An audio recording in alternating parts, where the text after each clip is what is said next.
themselves and be a part of deceiving millions of people, including Christians, into denying Jesus. Will you help me welcome Bill Schnoebelen? God bless and welcome.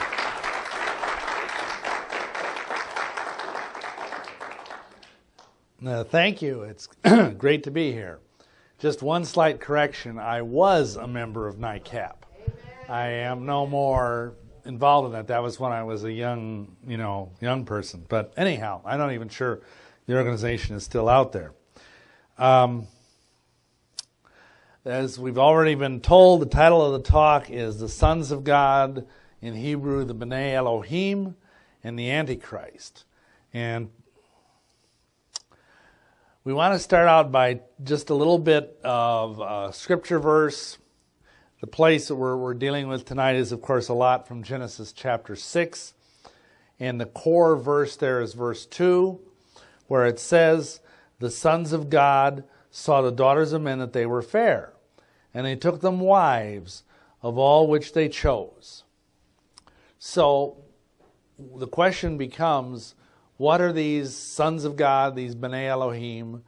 What does this passage mean? Because it's very controversial. We're going to get into that in a moment. But first of all, I just want to talk a little bit about my own background and everything with this. As Stan said, I've been an avid student of this stuff for over 40 years. And I've watched it grow from a very much of a fringy kind of thing where only a handful of isolated kooks like me were involved in it, to where it's still somewhat marginalized. That's why I think there's resistance to receiving it in the church as a subject. But now there are many millions of people that are really involved in this. And it's grown considerably. And over the years, as I've talked about this, because I have about 4 or 5 tapes dealing with the UFO phenomenon, videos or audios, whatever, and oftentimes people will ask me, well, were you abducted? Was I abducted by aliens? Because people look at my background and they say, what, how could anybody do all this weird stuff unless something bizarre, something totally stunningly bizarre, like being, abducted by aliens and taken to a spaceship and having, little pointy things stuck up your nose and stuff like that. How else could you explain me being this weird kind of person, especially because I had a otherwise very normal, nice upbringing, with good parents and all of that. Well, before I answer that question, I want to explain the close encounter grid. Back, I think it was in the 70s, the guy who used to run Project Blue Book, that was the Air Force's supposed investigative committee to look at UFO reports that came into them. Because their job, their mandate from the government, the Air Force, is to protect our skies. That's what they're supposed to do. They're supposed to keep bad guys out of our skies. And so anyhow, this Professor J. Allen Hynek, he came up with a kind of a formula to sort of categorize where these various, because they were getting thousands of UFO reports a year. And so he categorized them as close encounters of 4 kinds. Close encounter, or the first kind, is like a distant sighting. Like if I'm sitting there in my car, waiting at an intersection, and I look up and I see this unexplained object. Now remember, that's all a UFO is. It's an unexplained object, an unidentified object that happens to be flying.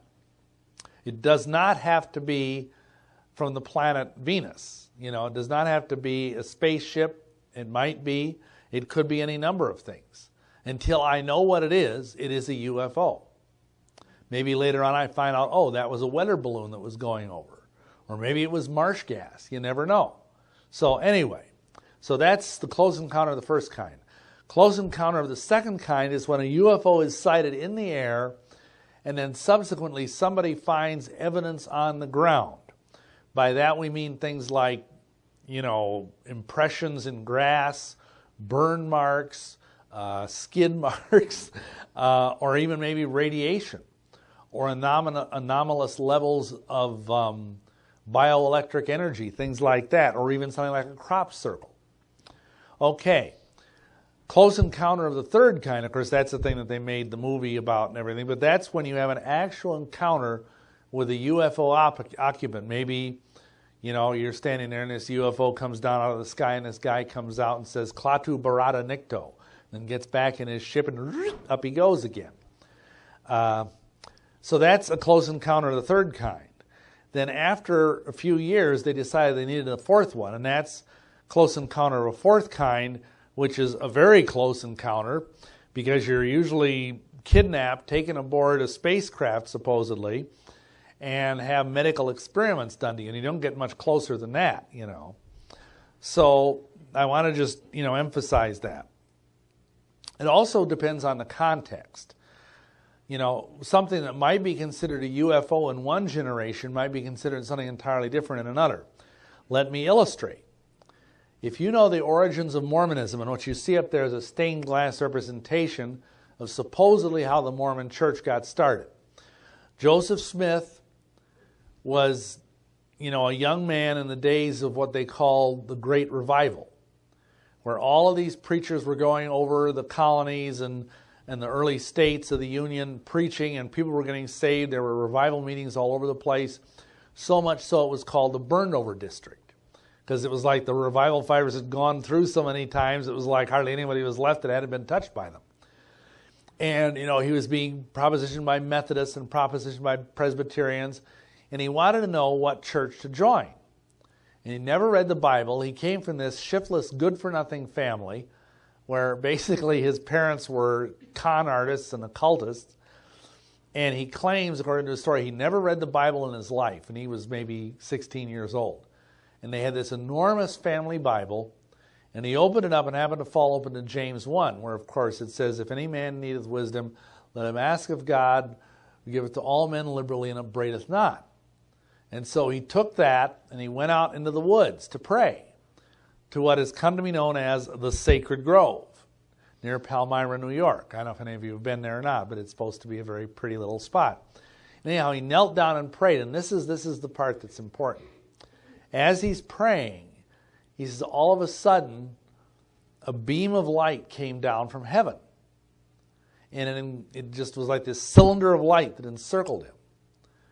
And he didn't know what was going on, and he continued to pray and ask, what church should I join?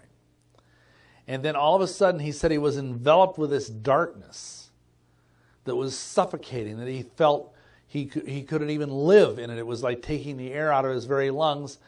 And he cried out for help, and at that moment the darkness dissipated, and he saw this pillar of light again, except in the middle of it were two glorious personages dressed entirely in white that glowed in the dark. And they looked exactly alike. And one gestured to the other and said, this is my beloved son, hear him. Now, I'm not going to tell you the rest of the story. If you want to find out about that, get my Mormon tape. They have a thing called What's Wrong with Mormonism here, a video. But the point is, that's how a whole now 10 million member religion started. But if you look at that, and you look at it through the eyes of our modern scientific, technologically oriented worldview, you could just easily say, oh, there was a UFO up there, and they beamed somebody down, or two somebodies down, just like, the Star Trek Enterprise doohickey. And zip, there they are, and they're dressed in white, and they glow, just like space brothers do. And, there was even this kind of mysterious darkness and everything. It could just as easily be a UFO encounter as an encounter with a divine being. I personally don't think it was either one. Then we have the Fatima apparition. This is the thing that happened in 1917, where supposedly these three children in Portugal had seen this lady. And believe it or not, she came down out of the sky in a bubble of light, just like, Glinda, the Good Witch in The Wizard of Oz. And she was dressed entirely in white, except she had a blue sash on, and she glowed. So this glowing thing is getting real popular. And so anyway, they had all these different encounters with her, and this was getting very famous because this was a very devout part of where people were really into the Catholic Church. And at one point, all these people had gathered to see the lady, quote unquote. That's what she called herself, the lady. And it was raining cats and dogs, and they all had umbrellas. It was miserable. They're all like I forget how many thousand people standing there in the rain. And these 3 little kids were praying. None of them were more than 12 years old. And all of a sudden, the sky parts miraculously. And you see the sun. But then all of a sudden, the sun starts moving. And it starts going like this and going like this and dipping and barreling, rolling and doing all these strange things. And of course, the people were totally freaked. Because then again, thousands of people saw this. But nobody else saw it. I mean, the people up in Paris didn't see it. The people in London didn't see it. So obviously it wasn't the sun. Now again, looking at that from our perspective as a space age, technologically oriented society, we would say, oh, that was a UFO. And maybe that lady that came down was a Nordic goddess from the planet Tralfamador. And she was here to help us get past our next stage of human evolution. So I said all of that because some of the things I'm about to tell you about my particular experiences, they could be taken either way. So I keep an open mind. We need to objectively examine Genesis chapter 2, verses 1 to 5. That should be Genesis 6. I'm sorry, that's a typo. 6, 1 to 5. These are obviously B'nai Elohim. There's no question about that. Let's read the passage. And it came to pass, when men began to multiply on the face of the earth, and daughters were born unto them. The sons of God saw the daughters of men that they were fair, and they took them wives of all which they chose. And the Lord said, My spirit shall not always strive with men, for that he is also flesh. Yet his days shall be 120 years. There were giants in the earth in those days, and also after that. Notice, that's important. And also after that, when the sons of God came into the daughters of men, and they bare children unto them, and the same became mighty men, which were of old, men of renown. And God saw the wickedness of man was great in the earth, and that every imagination of the thoughts of his heart was only evil continually. Okay. Now it's very clear that they married the daughters of men, quote unquote. And they fathered children which were either giants, and the Hebrew word there is Nephilim, or mighty men, men of renown. Now because of that, we had some awful things happen. The earth became so horribly wicked. This has never happened in the history of the world before or since. Things were so bad that he had to destroy virtually all life on the planet. We all know the story, except for Noah and his family, and of course the animals that he took on the ark. Everything else was wiped out in this catastrophic flood. So whatever was happening there must have been really awful. I mean, a lot worse even maybe than what's happening, in this century. There's 2 theories about the sin. One is that the B'nai Elohim were the godly line of Seth, quote unquote. This is a standard theological line you'll get in most seminaries. And the daughters of men were simply children of wicked Cainites. In other words, descendants of Cain. There's some problems with this. The first problem is that there's scant scriptural support. What I mean by that is nowhere in the Old Testament is the phrase B'nai Elohim, sons of God, used of human beings. For example, I don't have time to read them, but if you go to Job 1:6, I'll read this one. Now there came a day when the sons of God came to present themselves before the Lord, and Satan also came among them. Now obviously this is up in the heavenly court, so these are not men. Also, Job 2:1, Job 38, 5 and 7. All of those passages are clearly referring to celestial beings. Now there are some passages in the New Testament. For example, Romans 8:14, it says, For as many as are led by the Spirit of God, they are the sons of God. And there are other passages, but notice all of this is after Calvary. All of this is after the cross. Before that, nobody could be adopted, as it were, into the family of Yahweh. After the cross, that could happen. We could literally become sons of God. But there were no sons of God in the Old Testament except angels. Since the new birth, prophesied in the Tanakh, the Old Testament, but not present, we can indeed become sons and daughters of Elohim. Thus, from the standpoint of Scriptures, it is unlikely that these B'nai Elohim were simply godly men. The other thing about this is, history provides many examples of godly men marrying nasty women. But they didn't have giant kids, did they? I mean, I'm sure probably a lot of you know people that are, good men, but they made a mistake and married some, trollop of a woman or something, or some unbeliever or whatever. And they had perfectly normal kids. They didn't have like giants or people like, Superman or something. So, even historically, that doesn't hold water. Then thirdly, there's little evidence for a godly line of Seth, quote unquote, in the Bible. This makes it sound like the descendants of Seth were, you should forgive the expression, perfect little angels. And actually, they weren't. In fact, if you look at it, the immediate son of Seth was kind of a doofus, And beyond that, none of these people, if the godly line of Seth was so godly, why do we have the flood? Why did Yahweh have to wipe out practically everything on earth? So this whole thing, it may be politically correct, but it doesn't hold water. The second theory is that daughters of men were just that, human women, and the B'nai Elohim were actually celestial beings, fallen angels. This is the common use in the Tanakh, the Old Testament, and it also makes sense in the light of the extraordinary offspring that they were having. Now, the other thing we want to look at is Paul's mysterious warning in 1 Corinthians 11. There he says that women should cover their heads, quote unquote, because of the angels. Now, what does that mean? And I would submit to you that what it means is this, is that just as it was in the days of Noah, as it was in the days of David, as it is back in the days of Paul, and it is today, angels can be tempted by the beauty of human women.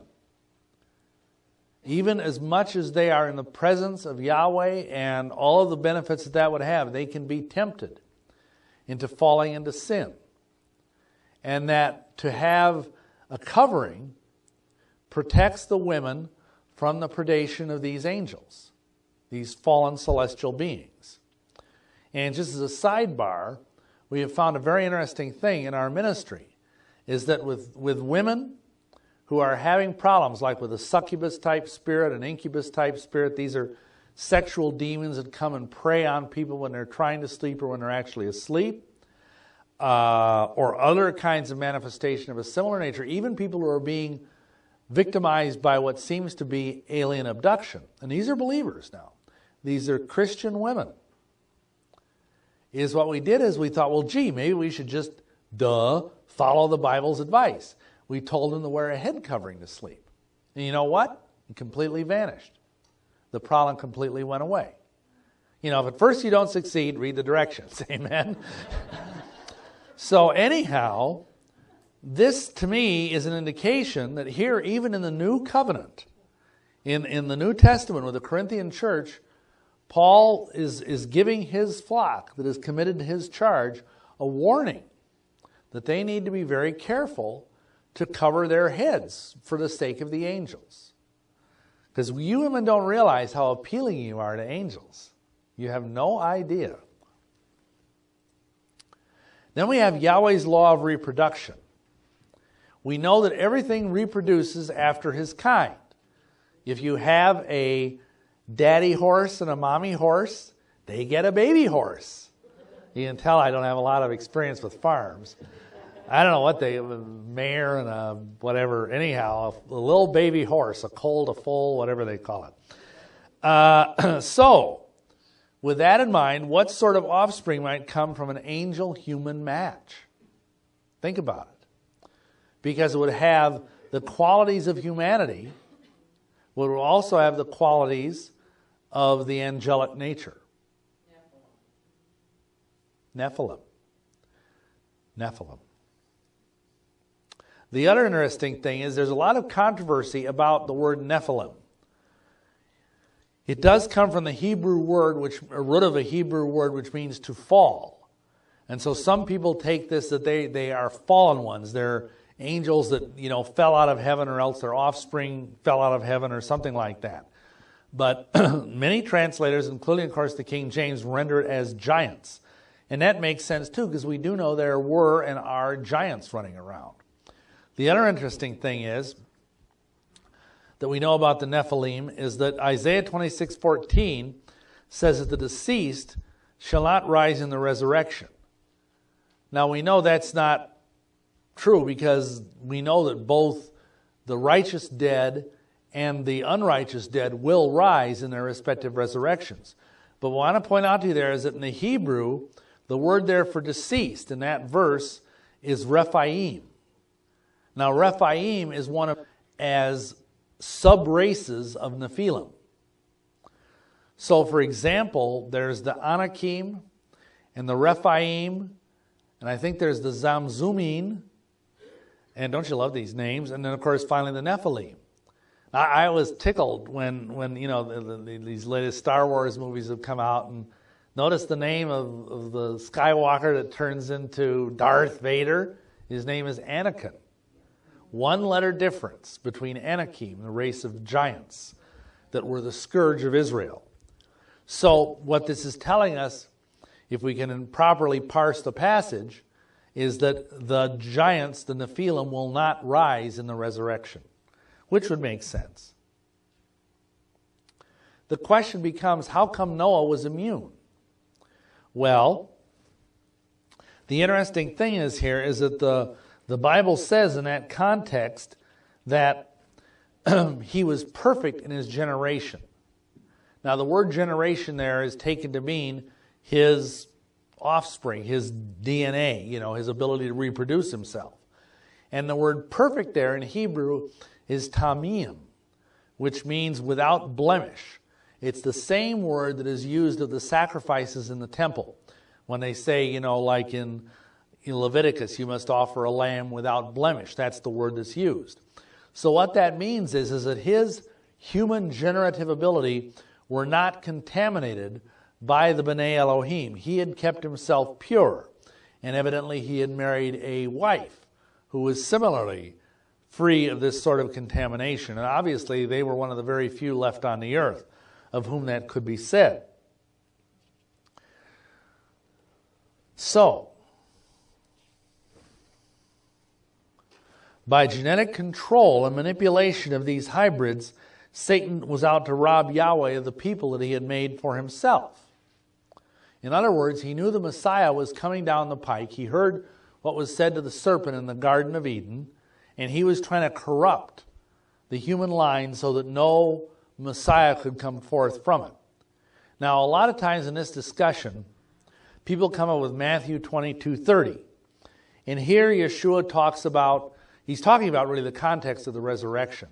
But he says that, angels cannot marry, nor are angels in heaven cannot marry, nor be given in marriage. And a lot of people say, well, see, that means angels can't have sex. Well, how many people realize you can have sex without being married, Not that it's right, but you can do it. It's happening obviously every day. Does it also follow that they are sexless? Obviously, there are people here on earth who never marry. They're called to a single state, or else maybe they just can't get a girl or something. Anyway, or you think of monks or nuns, both Catholic or Buddhist, that live a life of celibacy.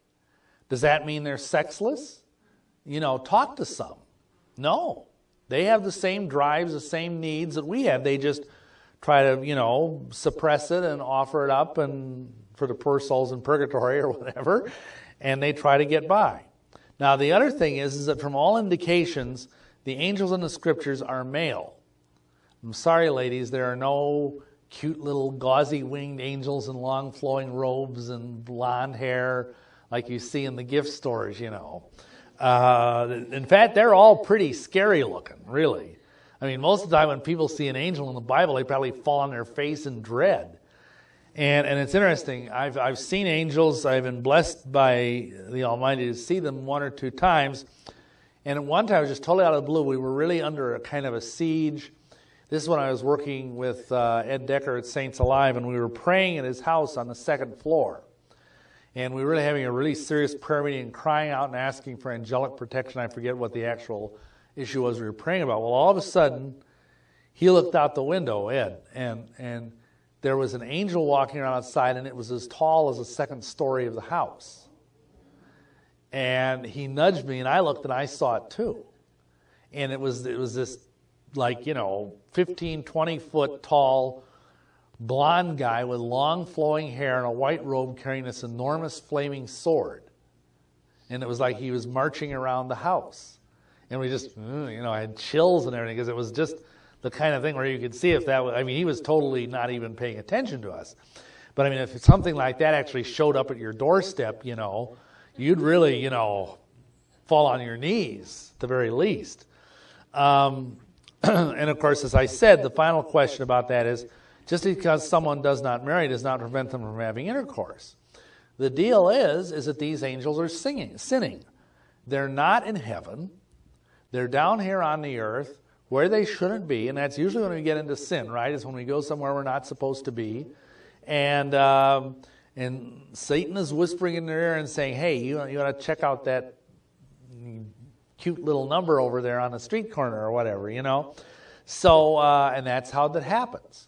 So I don't think that you can use Matthew 22:30 as any kind of a proof text that angels aren't allowed to marry. They aren't allowed to marry, but if they fall, they do it anyway. But I do believe it's not natural to them, because obviously, if angels are immortal, they don't need to reproduce. The only reason we need to reproduce ourselves is because we tend to, die after 70 years or so. So, we need to do it, but they don't. Now, the Genesis account of the pre-flood sin is substantially fleshed out by apocryphal books. Now, what I mean by apocryphal books? Well, these are books that are not canon. They're not part of the canon of Scripture, but yet they're regarded as having some degree of validity in an historical or a doctrinal context. Among these are the Genesis Apocryphon and the Book of Enoch. The word actually refers to the fact that they are secondary books. They're not to be taken as inspired. But now this is interesting. Jude, if you go to the book of Jude, this little tiny book that everybody can't find because it's sort of buried in the shadow of Revelations, and it's usually only a page long in most Bibles. But in that epistle, which was written by the half-brother of the Lord, he quotes Enoch. In verse 14, and Enoch also the seventh from Adam prophesied of these, saying, Behold, the Lord cometh with 10,000 of his saints, to execute judgment upon all, and convince all that are ungodly among them of all their ungodly deeds which they have ungodly committed, and of all their hard speeches which ungodly sinners have spoken against them. Now think of that. Here is an inspired writer quoting from this book. And obviously, if Yahweh didn't want it in there, he would have not allowed that. So he must have a fairly good impression of the book of Enoch, even if it isn't Scripture. It has some value. And Jude, like most Jews of the day, was well aware of it and did not hesitate to quote from it. And interestingly enough, the book of Enoch contains the first literary reference to a pre-existent Messiah. In other words, the idea that the Messiah would be up in heaven first as a divine being before coming here to earth. So that's very doctrinally sound. It contains an account of Enoch's visit to a fifth heaven, where he saw giants with faces withered and the silence of their mouths perpetual. He calls them the Grogori, or fallen angels who broke their vows, married the daughters of men, and befouled the earth with their deeds. The sun, and this is taken, by the way, I should tell you, from Enoch chapter 1, verse 9, chapter 5, verse 4, and chapter 27, verse 2. Those passages are what are quoted in the Epistle of Jude. The sons of God in the book of Enoch are also called watchers. Now, if you're a student of the Bible, you'll know that same word is also used where? In Daniel. Daniel a couple times saw a watcher. It says, Behold, a watcher and an holy one. That's how it's rendered in the Authorized Version. The watchers can also be translated as shining ones, is another word for them.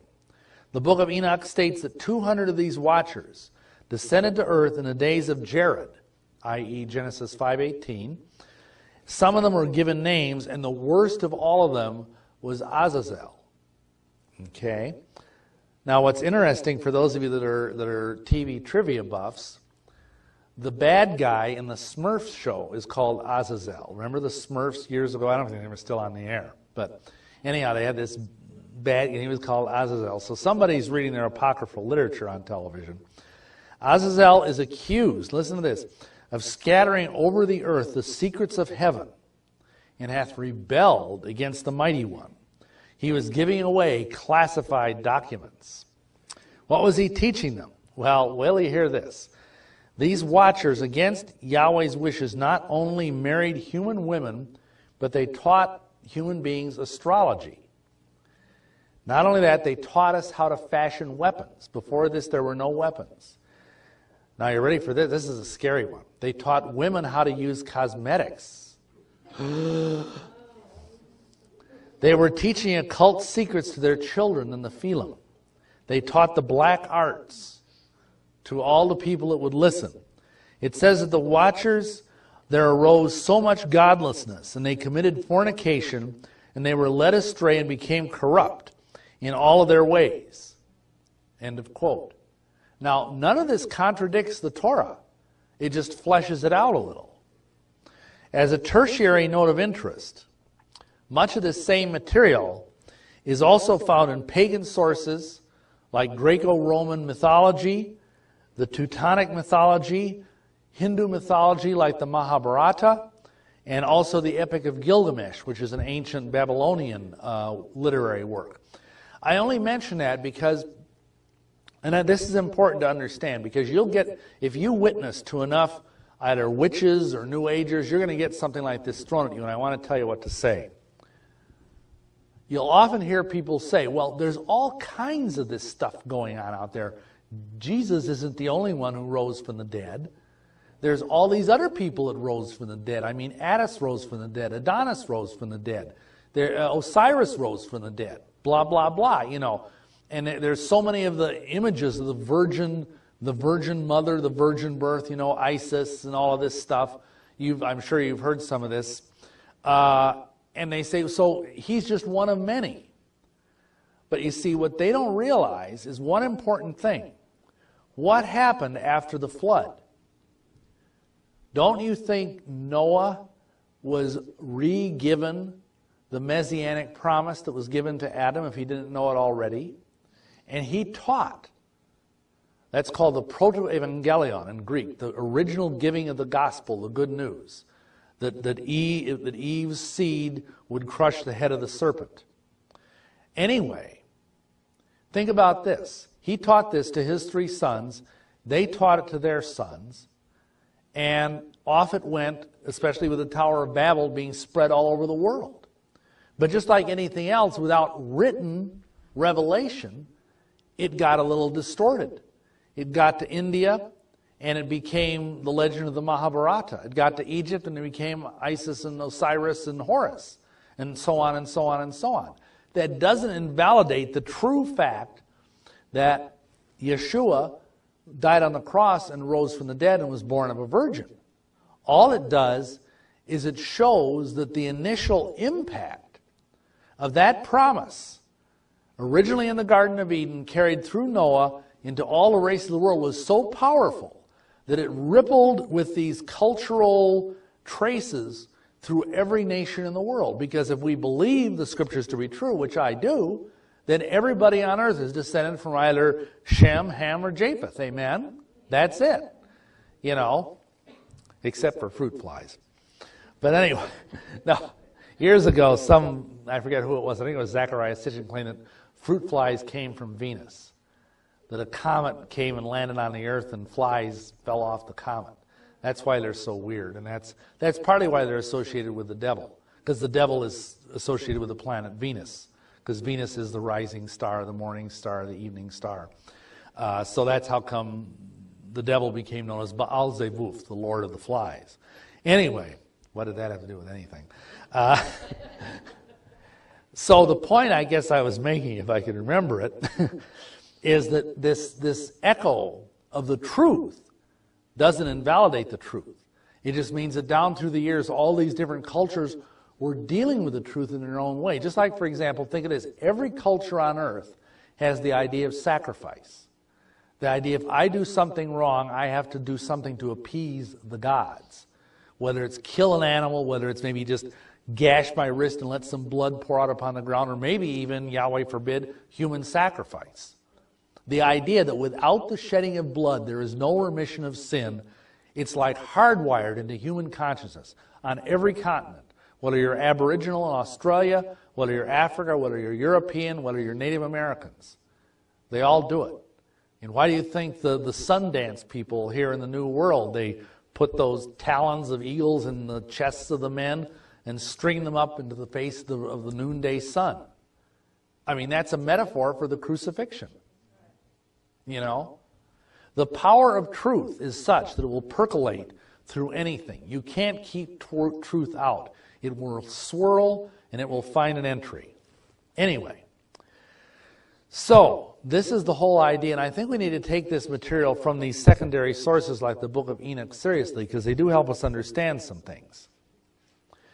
Now, let's have a closer look at angels, because angels are real big right now, as they say in the media trade. The word angel comes from the word angelos in Greek or melech in Hebrew. Both can be translated as a messenger. They're often terrifying and beautiful beings, unlike popular media today.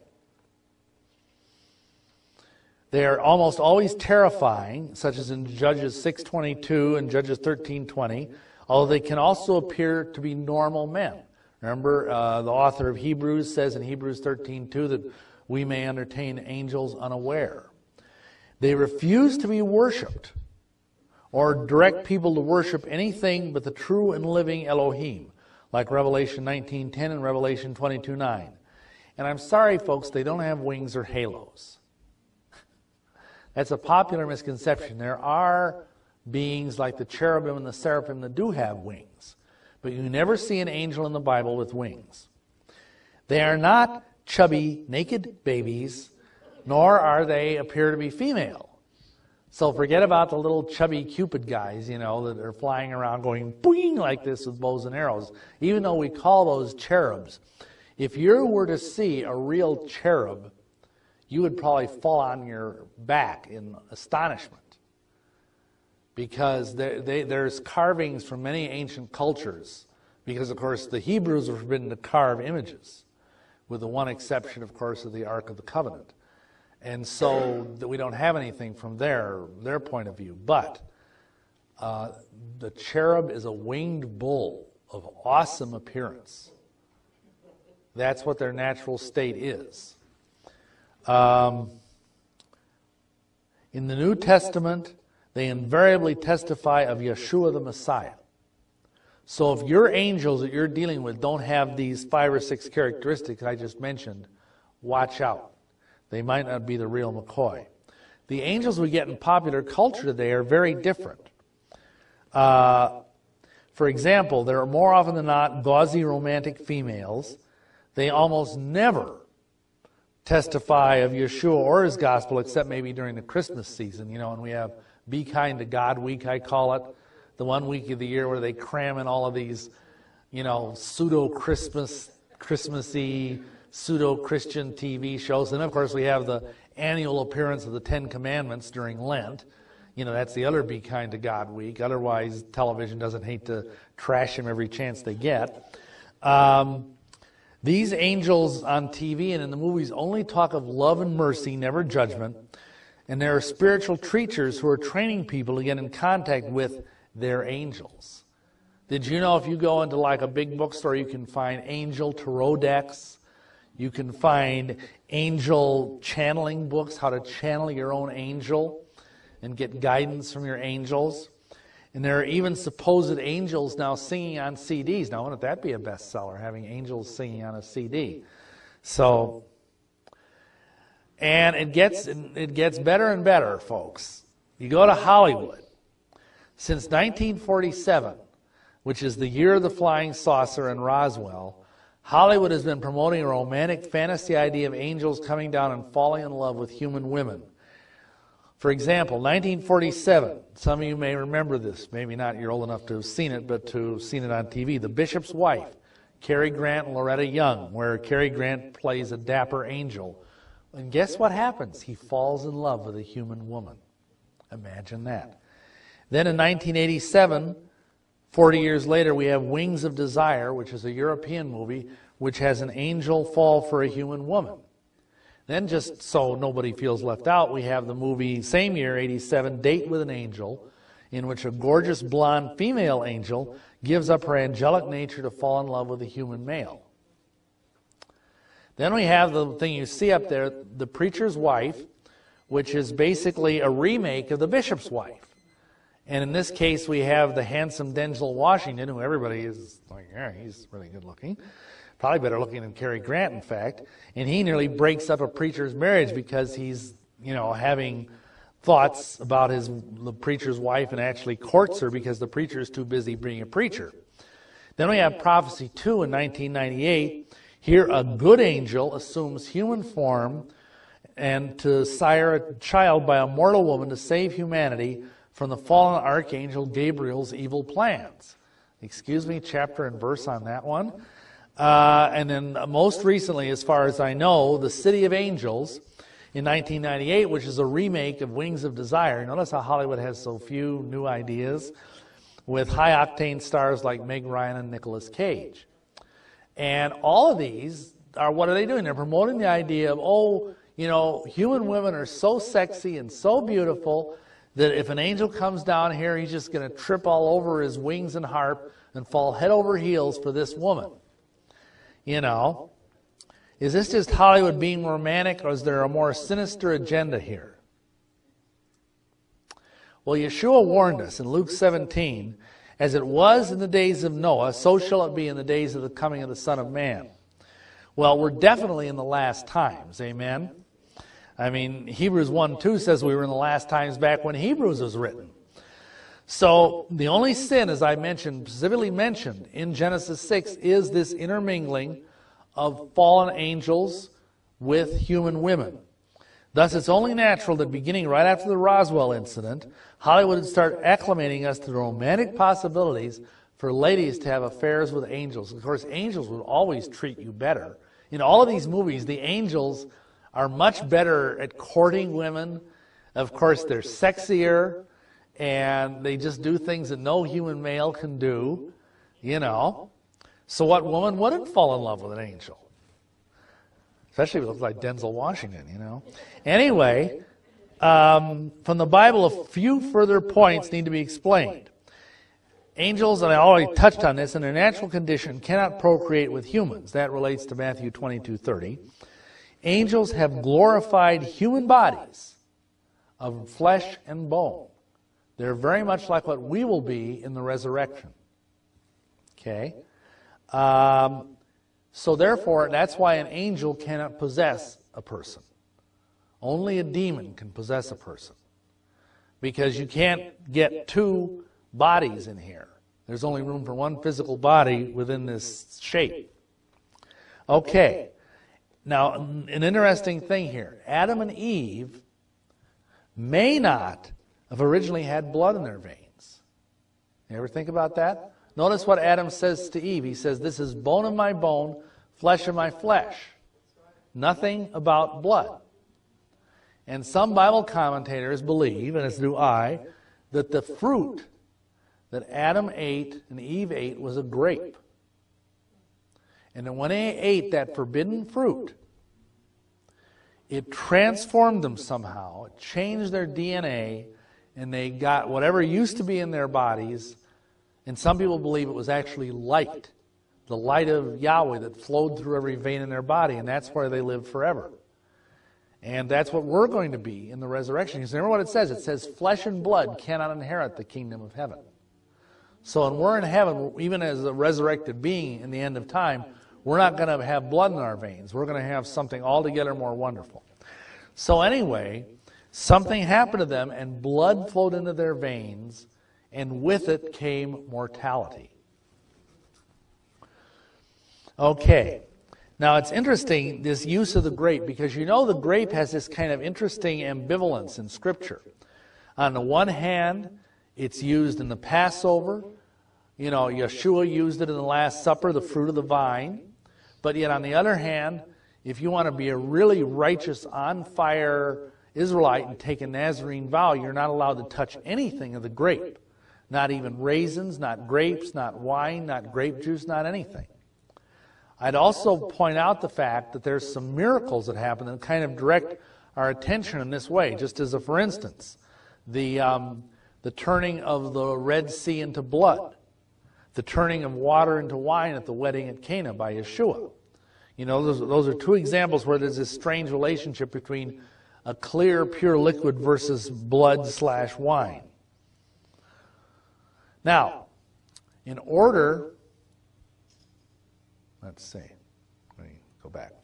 In order for these angels to be able to reproduce, what they have to do is drink human blood. And that's where it gets pretty gross, because, of course, this is something Yahweh forbids throughout the entire Bible.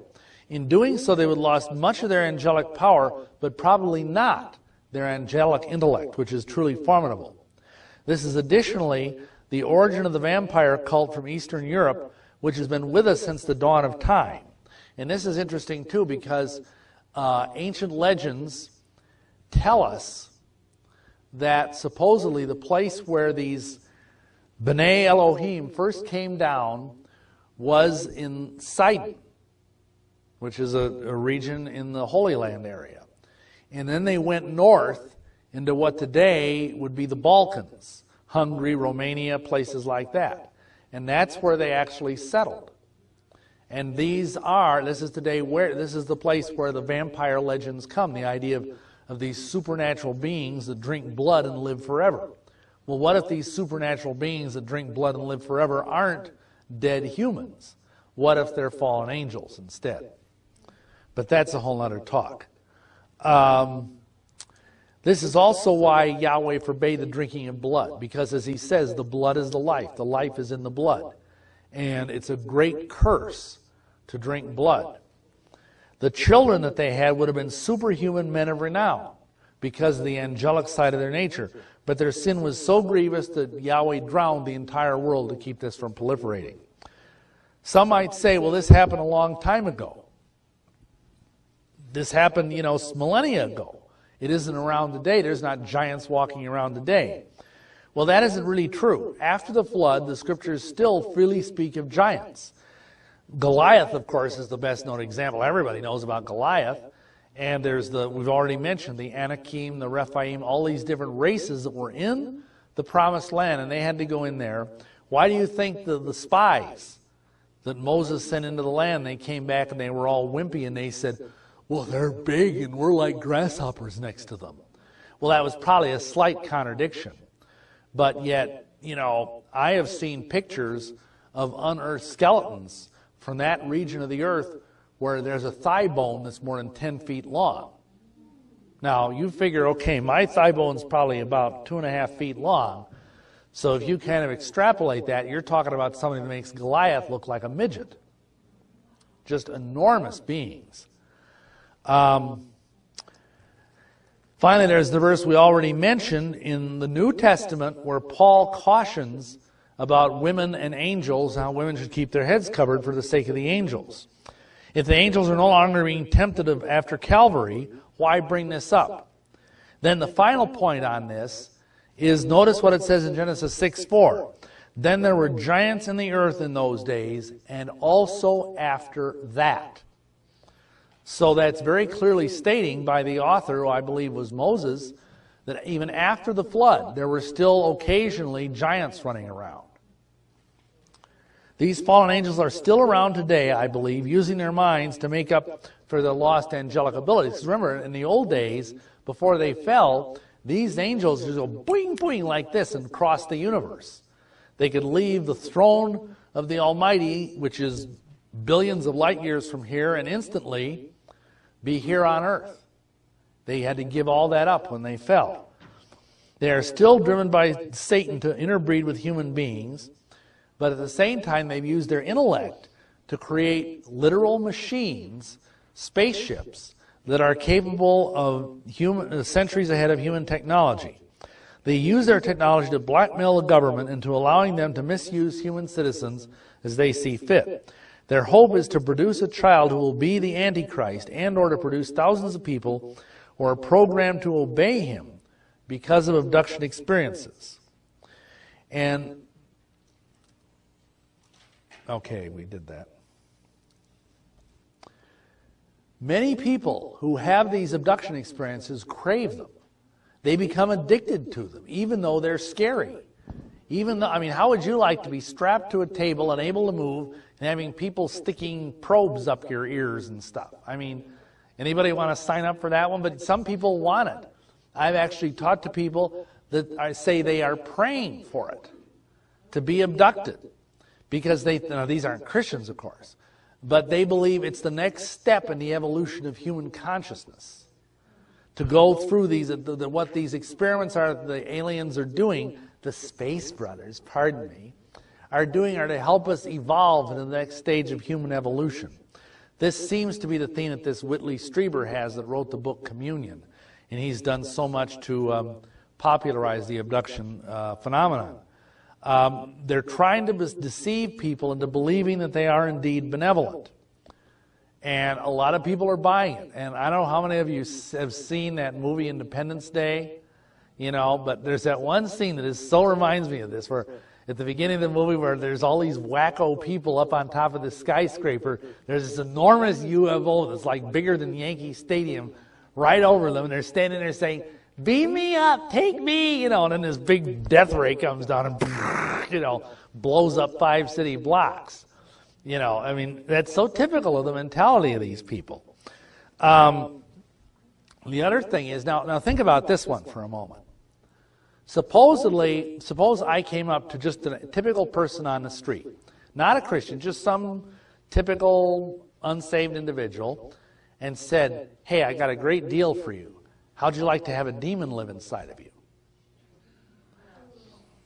Most people, I think, would probably say, "Get out of here." Even if they don't believe in God, even if they don't believe in, I don't want any demons, that sounds too crazy, whatever. But suppose this. Suppose I come up to someone like that and I say, "How would you like to have a vast, superior alien intelligence cohabit with you and live with you and talk to you and teach you the wonders of the universe?" There's a lot of people who would sign up for that. It sounds pretty good, unless you know your Bible. And this is a phenomenon that's known as walk-ins. There's thousands of people walking around that claim that they have an alien living inside of them, an alien consciousness. I don't think it's literally an alien in the sense that they have like some, like what is it, there's a Stargate thing where they have this worm parasite thing living inside of them that's like an alien. No, not quite like that. This is like demon possession. Except it isn't called that. It's been repackaged with Star Trek sci-fi, glitter, and instead they've got this, it's like having Mr. Spock live inside of me, except no pointy ears, So, I mean, the devil is so clever about this. The world is being prepared for this end times deception, and I believe it will involve Jupiter or Orion or both. I would not be surprised if these beings claim to come from Jupiter. That's because in ancient times the planet Jupiter was called Marduk, and both Marduk and Orion are associated with Nimrod, and of course Nimrod is the fountainhead of all false religion on this planet. He's the one that started Babylon. And, the other thing too is that Jupiter is the name of the king of the gods. Jove, Zeus, whatever you want to use, whatever term you want to use. And so he is a rival deity to Yahweh. So why wouldn't these beings come from that planet? Now, most Bible students know that Nimrod was the original head of the New World Order back in the days of Babel, and he is the number one type of Antichrist in the whole Old Testament. So, works for me. Now we have the whole abduction phenomenon. The first reported abduction was in 1961. There may have been others before that, but this is the only one we know about. This couple, normal, average people, he was a postal worker, she was a housewife. He's now since deceased, but I think Betty Hill's still alive. This is Barney and Betty Hill. And they went out for a drive, and they saw a light in the sky, and all of a sudden their engine stopped and they lost 2 hours. The next thing they knew, it was 2 hours later. And they didn't know what was going on, but they both seemed kind of weirded out and creeped out by the experience. So much so that after, I don't know how long, months, maybe even years, they sought out the help of a hypnotist. And he hypnotized them. And the interesting thing is that they started speaking of the things we've discussed earlier, the idea of being taken aboard this craft by these little gray people that look very weird and spindly and have enormous almond-shaped eyes. Beings that are very terrifying, and that you're strapped down and they're doing medical experiments. They're like taking stuff, out of your body. They're putting probes in your nose and in your ears and, just nasty things altogether. And the interesting thing, the thing that really stunned everybody later on, is that Betty claims while she was on this table, she saw a star chart. And what's interesting is that in this star chart, she said there was XYZ stars. And astronomers looked at that chart and said, well, this doesn't mean anything. Well, 20 or 30 years after this, they have the computer ability now to model constellations, and they said by using that software, they were able to turn it around and determine that this is what Earth would look like, the star system of Sol, our solar system, if it was seen from the star system Zeta Reticuli. Now that's kind of amazing. So anyhow, this has been a pretty reputable story that's never really been shaken. Essentially, this is how it goes. This is the abduction scenario. People are accosted by aliens, usually in either a deserted area outside or else in their bedrooms. They can't move. They're paralyzed. They feel as though someone is levitating them out of the room, or else little people are carrying them out of the room or whatever, and they're taken up to this ship. Sometimes they don't even see the ship. Sometimes they just wake up and they're in the ship. And the ship usually is very hard to describe. It has no configurations that are easy to put into words. And they're usually strapped down on a table, and experiments are being done to them of a very invasive nature. Blood and other bodily fluids are being extracted from them. There's often an excessive interest in the UFO crew in their reproductive organs. If they're women, sometimes they harvest ova from them. If they're men, they take seminal fluid from them.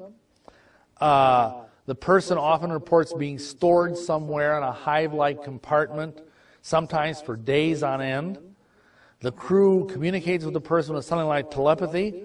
Often tiny devices are inserted in the person's body. Ears or nasal passages are the most common places. The person is usually abandoned by the crew at or near their place of abduction with their memory wiped clean.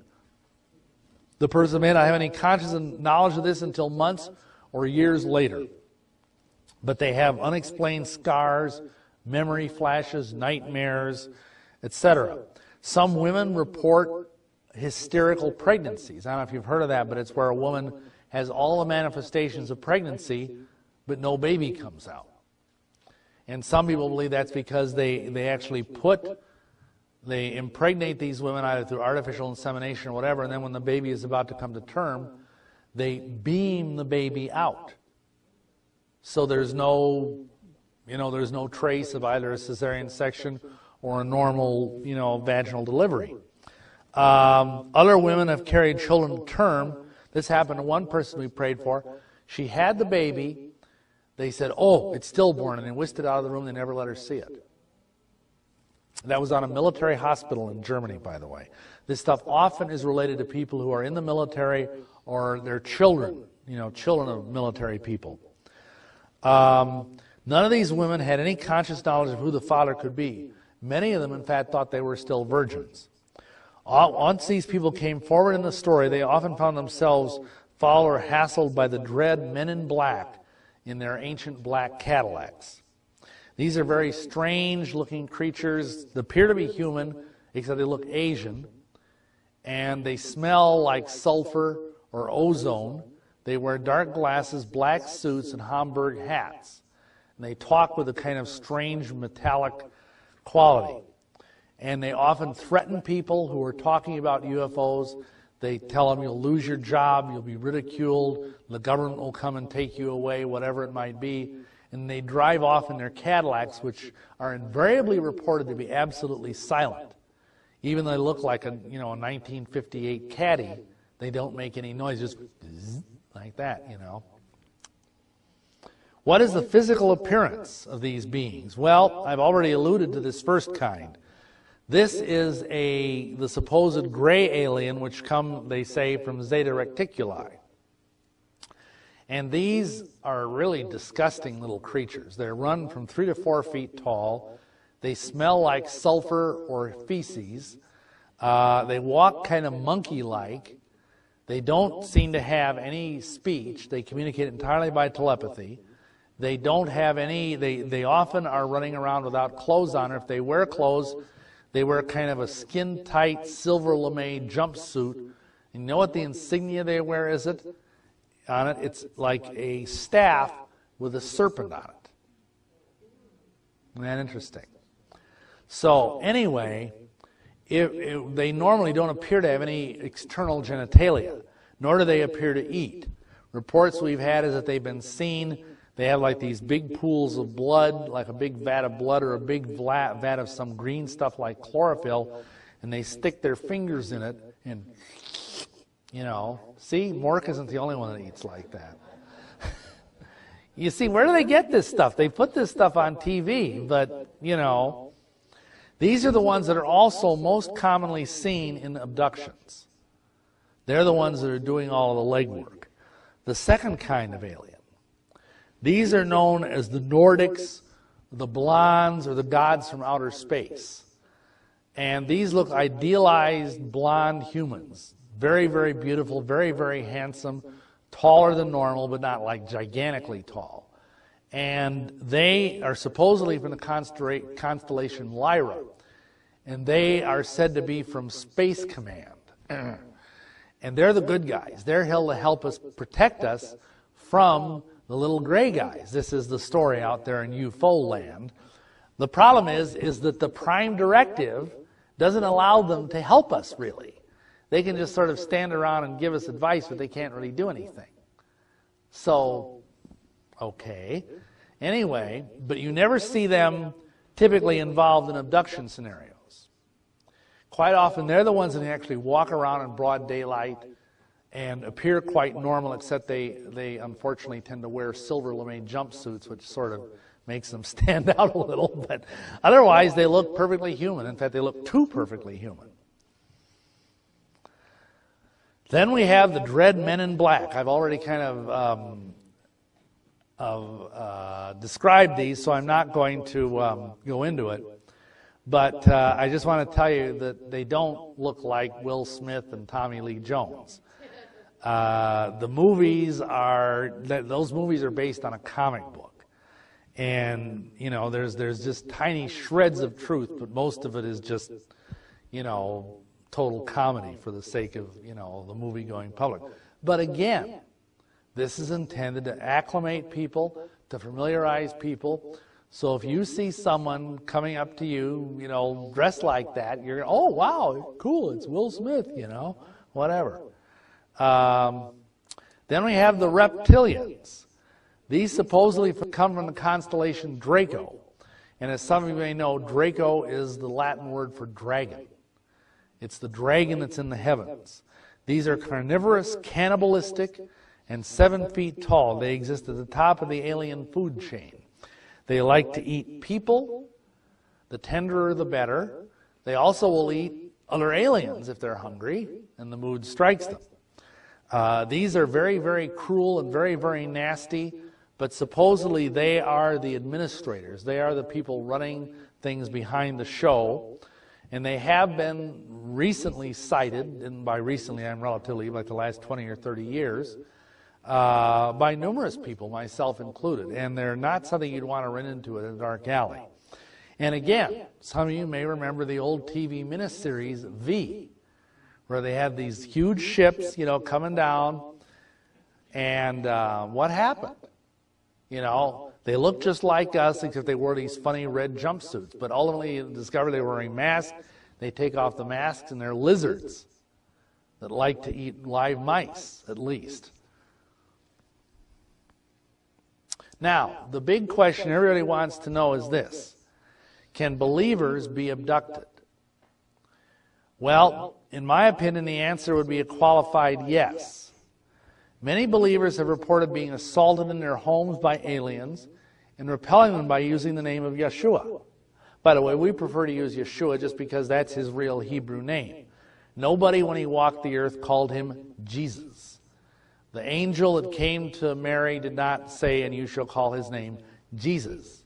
His name is Yeshua, which is neat because it means Yah, which is the name of the Almighty Father, saves. Or Yah is salvation, depending on how you translate it. So it's a wonderful name. We prefer to use that. Anyway, others say they have used the divine name to no effect and were still abducted. And both of these people were solid believers. Now that's interesting.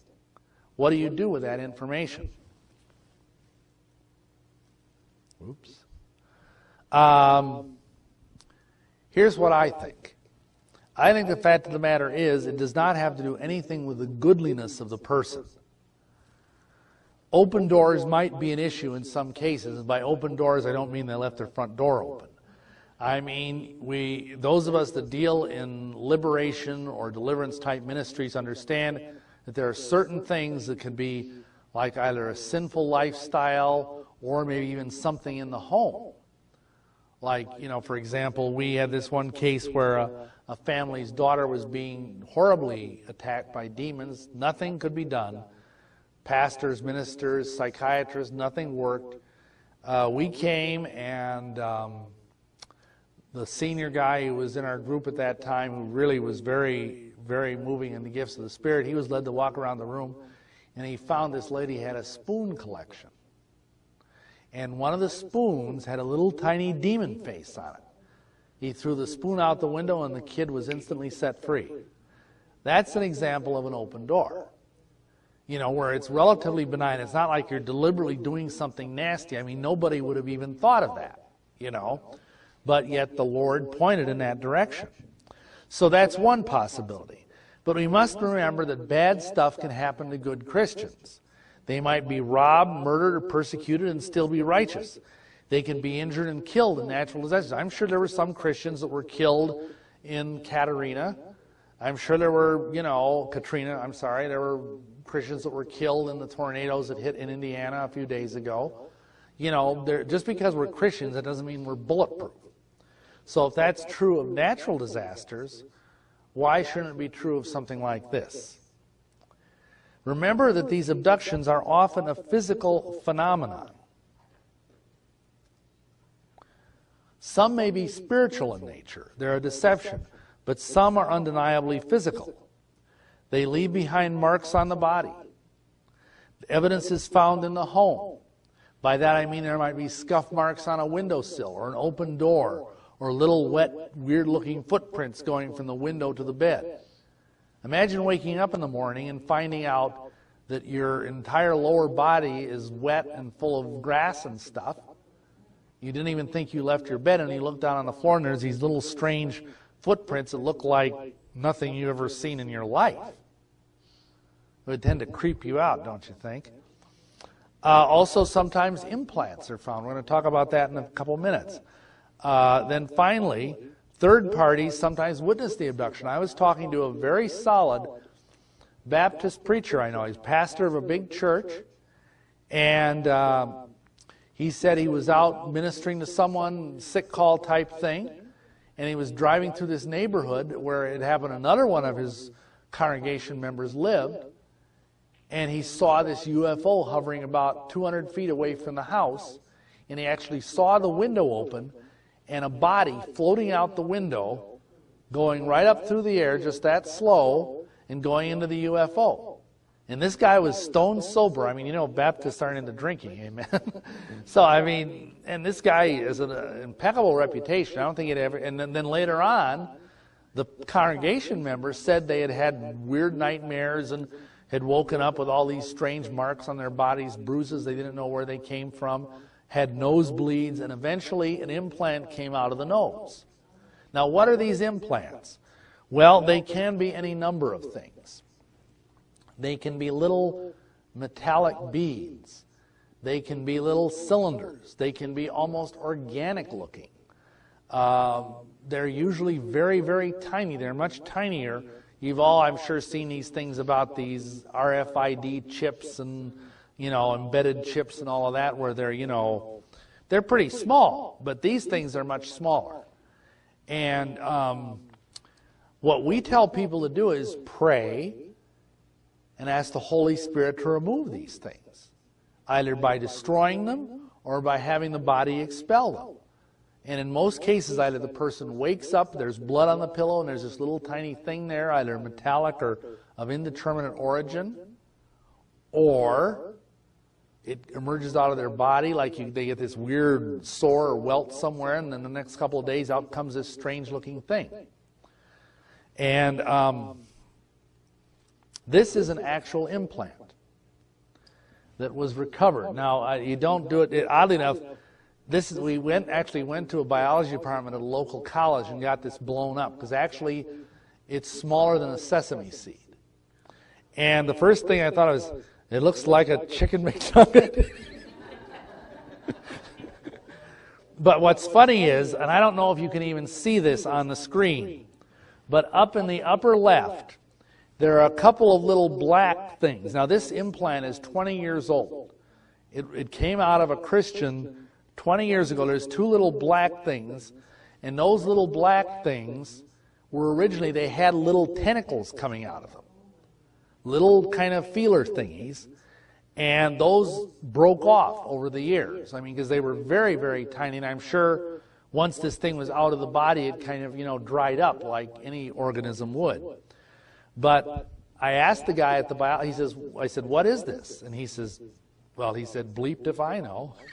That was his candid answer. He says, I've never seen anything like this. He magnified it even further. He said, it's not a seed. It appears to be a biological thing, but yet it's not. So, anyhow, that's a real live implant.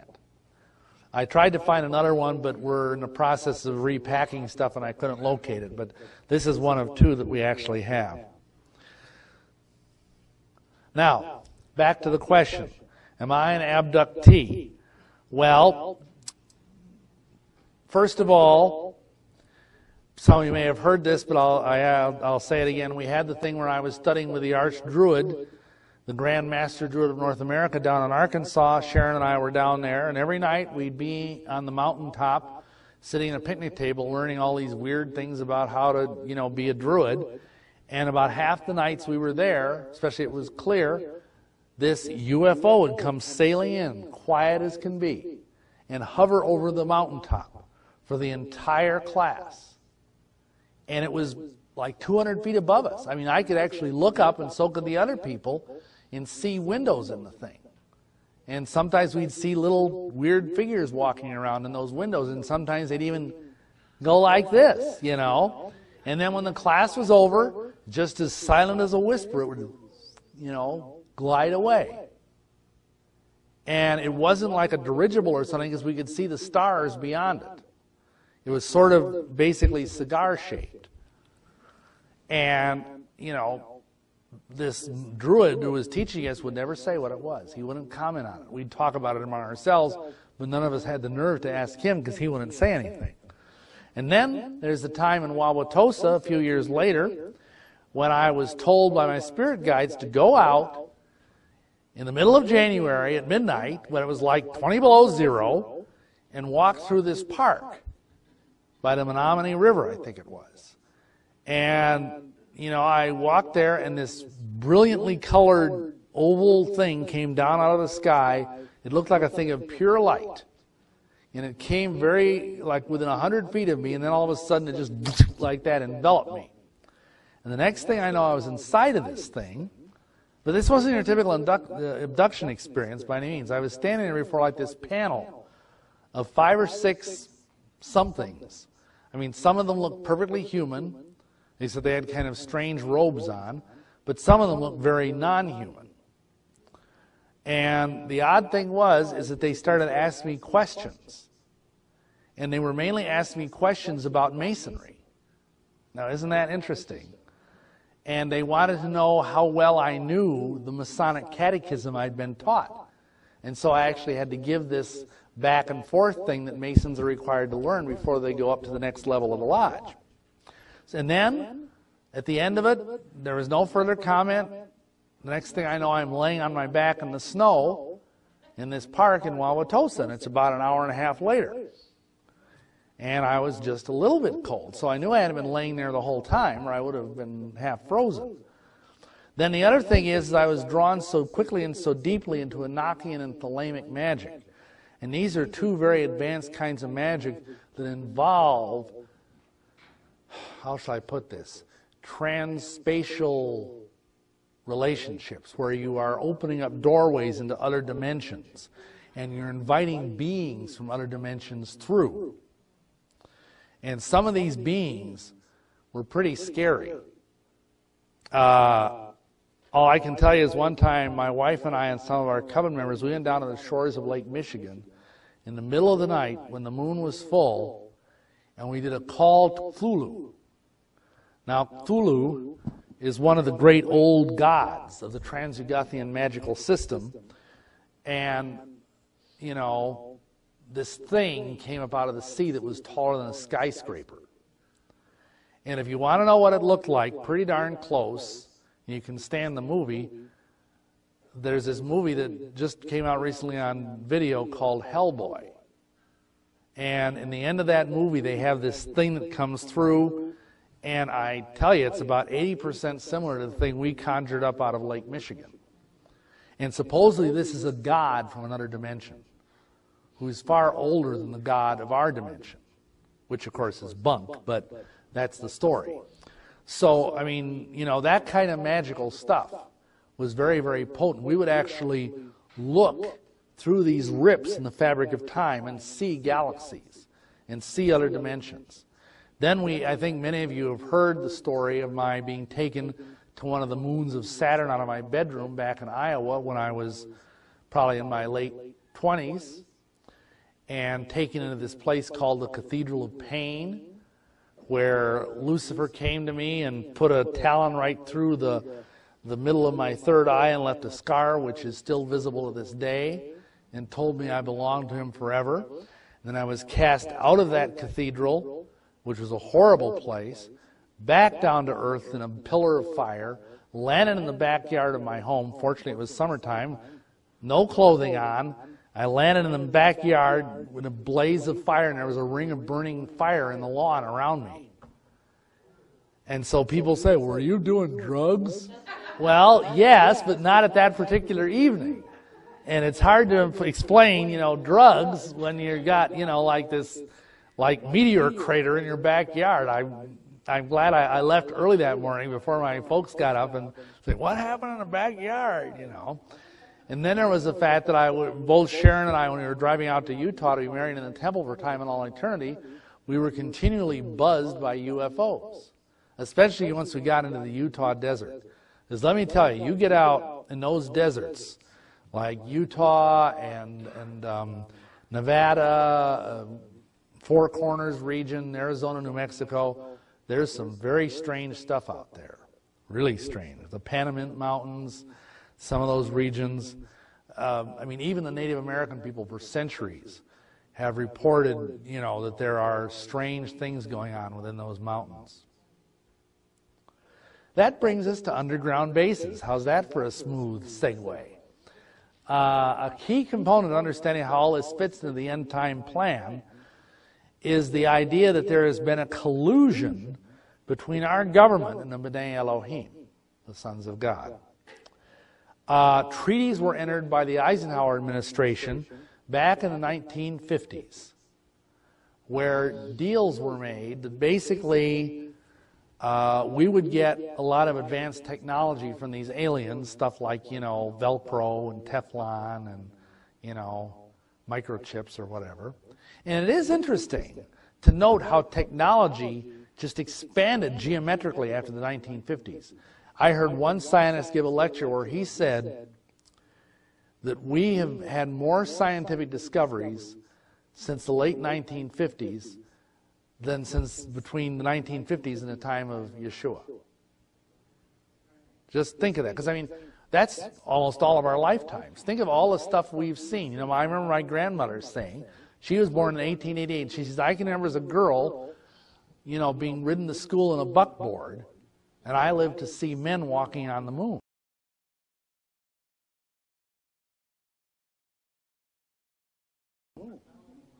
You know, I mean, that's pretty extraordinary when you think of it. And she was, you know, she lived to be 96 or 97, but I mean, she was like in her 80s at that point. So anyhow, we get supposedly all this technology, and in return, the aliens, whatever they are, the B'nai Elohim, get to experiment on a few of our citizens. You know, pull them up in the spacecraft. Oh, they also get to kill a few hundred cattle here and there and cut out their innards. But that's another talk. Anyway, so the other thing they get is they got the right to build these underground bases. And then they would share them with us. And you know how the government is about acronyms. You know, CIA, FBI, NSA, da-da-da-da. Well, they had to call these DUMBs. Deep Underground Military Bases. D-U-M-B. I hope they fired whoever came up with that one. Anyhow, this is supposed to be a joint effort between the military and our aliens. And what happened is the aliens gave us the technology to build this, it's called a subterrane. And basically it moves through the earth at 5 miles an hour. And it's got some kind of thing that's like a laser, but 100 times powerful in the front of it that burns this circular thing that's about just a little bit bigger than, say, you could drive a train through. This big cylinder, and it moves, and with this you can, well, you know, 5 miles an hour, you could, you know, make some good progress, and it melts the rock so that when it comes out the other end, it's as smooth as can be, just like volcanic glass. Don't believe me? There's the picture of one. That's a U.S. Air Force subterrane. And basically, these tunnels honeycomb the Southwest, especially. But they're even in this part of the country, they often are connected to old U.S. military missile silos, or even not so old military silos. But I know they're especially strong in the Southwest, the Four Corners region. And there are bases that are up to 5 miles deep beneath us, entire cities down there. And in fact, I know there's this one fellow who has since been murdered, but he was actually a worker. He was a military worker in one of these bases. And the aliens were supposed to keep to the lowest levels. And the humans were supposed to keep to the upper levels. But apparently some alien made a mistake, and this guy said he was on an elevator riding from whatever level to whatever level, and all, you know, the elevator ding, you know, the doors open, and in walks this, you know, 7-foot-tall lizard in a lab coat and a black tie, you know, complete with pocket protector. And he just, you know, what do? You know, kind of how you know, what do you do when you're in an elevator with a 7-foot-tall lizard? You hope he's not hungry, you know. And the guy just totally freaked, and they said later on the lizard was demoted for doing that. But anyhow, he was a reptilian. And what happened is it ended up that the military discovered that the aliens were not keeping their part of the treaty. Big surprise. You know, the devil's a liar and a deceiver. Whoops. And so what happened? An underground war broke out. And we tried to take back some of the levels of these underground bases, and it was a horrible slaughter. Thousands of people were killed, and probably a fair number of aliens as well, but they had superior technology. Some people claim that the underground nuclear testing that we were doing, some of you may remember that in Nevada, I think that was in the 60s, that was actually a cover-up for us detonating underground nuclear warheads to try and kill some of these aliens. Now, I don't know if that's true or not, but that's what is alleged. And as a result of that, especially in the Four Corners region, in Dulce, that area, that has now been totally given over to the aliens. And if you go down there, man, you're lunch. So nobody goes down there anymore. And also, these same aliens have been seen elsewhere. Of all places, they're seen in a mall in Salt Lake City. After closing hours, this mall, it was 1 block from the Salt Lake Temple, in the heart of downtown Salt Lake City. This cleaning lady comes around the corner with her bucket and mop, and she sees this giant lizard standing there in a lab coat with a clipboard. You know, what do you do? She shrieked and ran one way. He went "Bah!" and ran the other way because he wasn't supposed to be seen. And, you know, there's so many reports, including I've had a couple of encounters with these things, which I'd rather not discuss because they're very disgusting. But these things are real, believe me. And they also have a very bad... Have you ever been in the snake house in a zoo? That's what these things smell like. I mean, the smell is very real and it's very disgusting.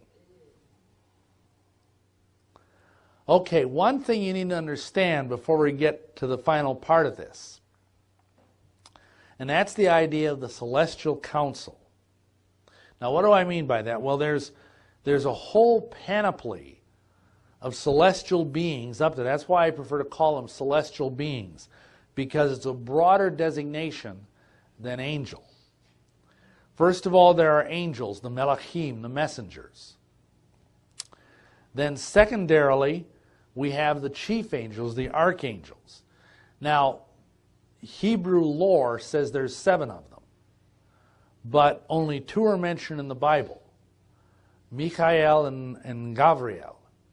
And of course, Gabriel is never specifically called an archangel, but a lot of Bible scholars identify him with the angel that blows the trumpet in 1 Thessalonians 4:16. It talks about the trump of the archangel. And that's why Gabriel is now associated with a trumpet. That may not even be right, but it's a popular little tradition. It's come down through the years. Additionally, we have Raphael, who's the angel of healing. He's out of the apocryphal book of Tobias. We have Uriel, who is the earth angel. He's in charge of the earth. And then there's also 3 other angels whose names escape me. But those are the 7 angels. Again, only 2 of them are actually in the Bible, so there's only 2. But you see I think it's in one of the apocryphal books, Raphael and you see the word Rapha in there, which means healer. His name means God heals. El heals. And anyway, he says, I am Raphael, one of 7 who stand before the Lord. And that's where this idea, which is again not in the Scripture, it's in that's in the apocryphal books that are in the Catholic Bible, but not in our Bible. Anyway, that's where this idea of 7 archangels comes from. Then we have the seraphim. These are the most awesome of all angelic beings. And although it doesn't really say this in the Bible, most people feel they are the highest order of angels. They are so brilliant and so powerful. The name itself means flaming ones, or oddly enough, flaming serpents. And all they do is fly before the throne of God day and night, singing what has come to be called the Trisagion, the thrice holy. Kadosh, Kadosh, Kadosh, Yahweh, Kavod, Melechol, Haaretz. You know, holy, holy, holy, Yahweh Elohim of hosts. And night and day, and they have 6 wings. And with 2 they fly, and with 2 they cover their faces, and with 2 they cover their feet. And this is right in the Scripture. This is in Isaiah.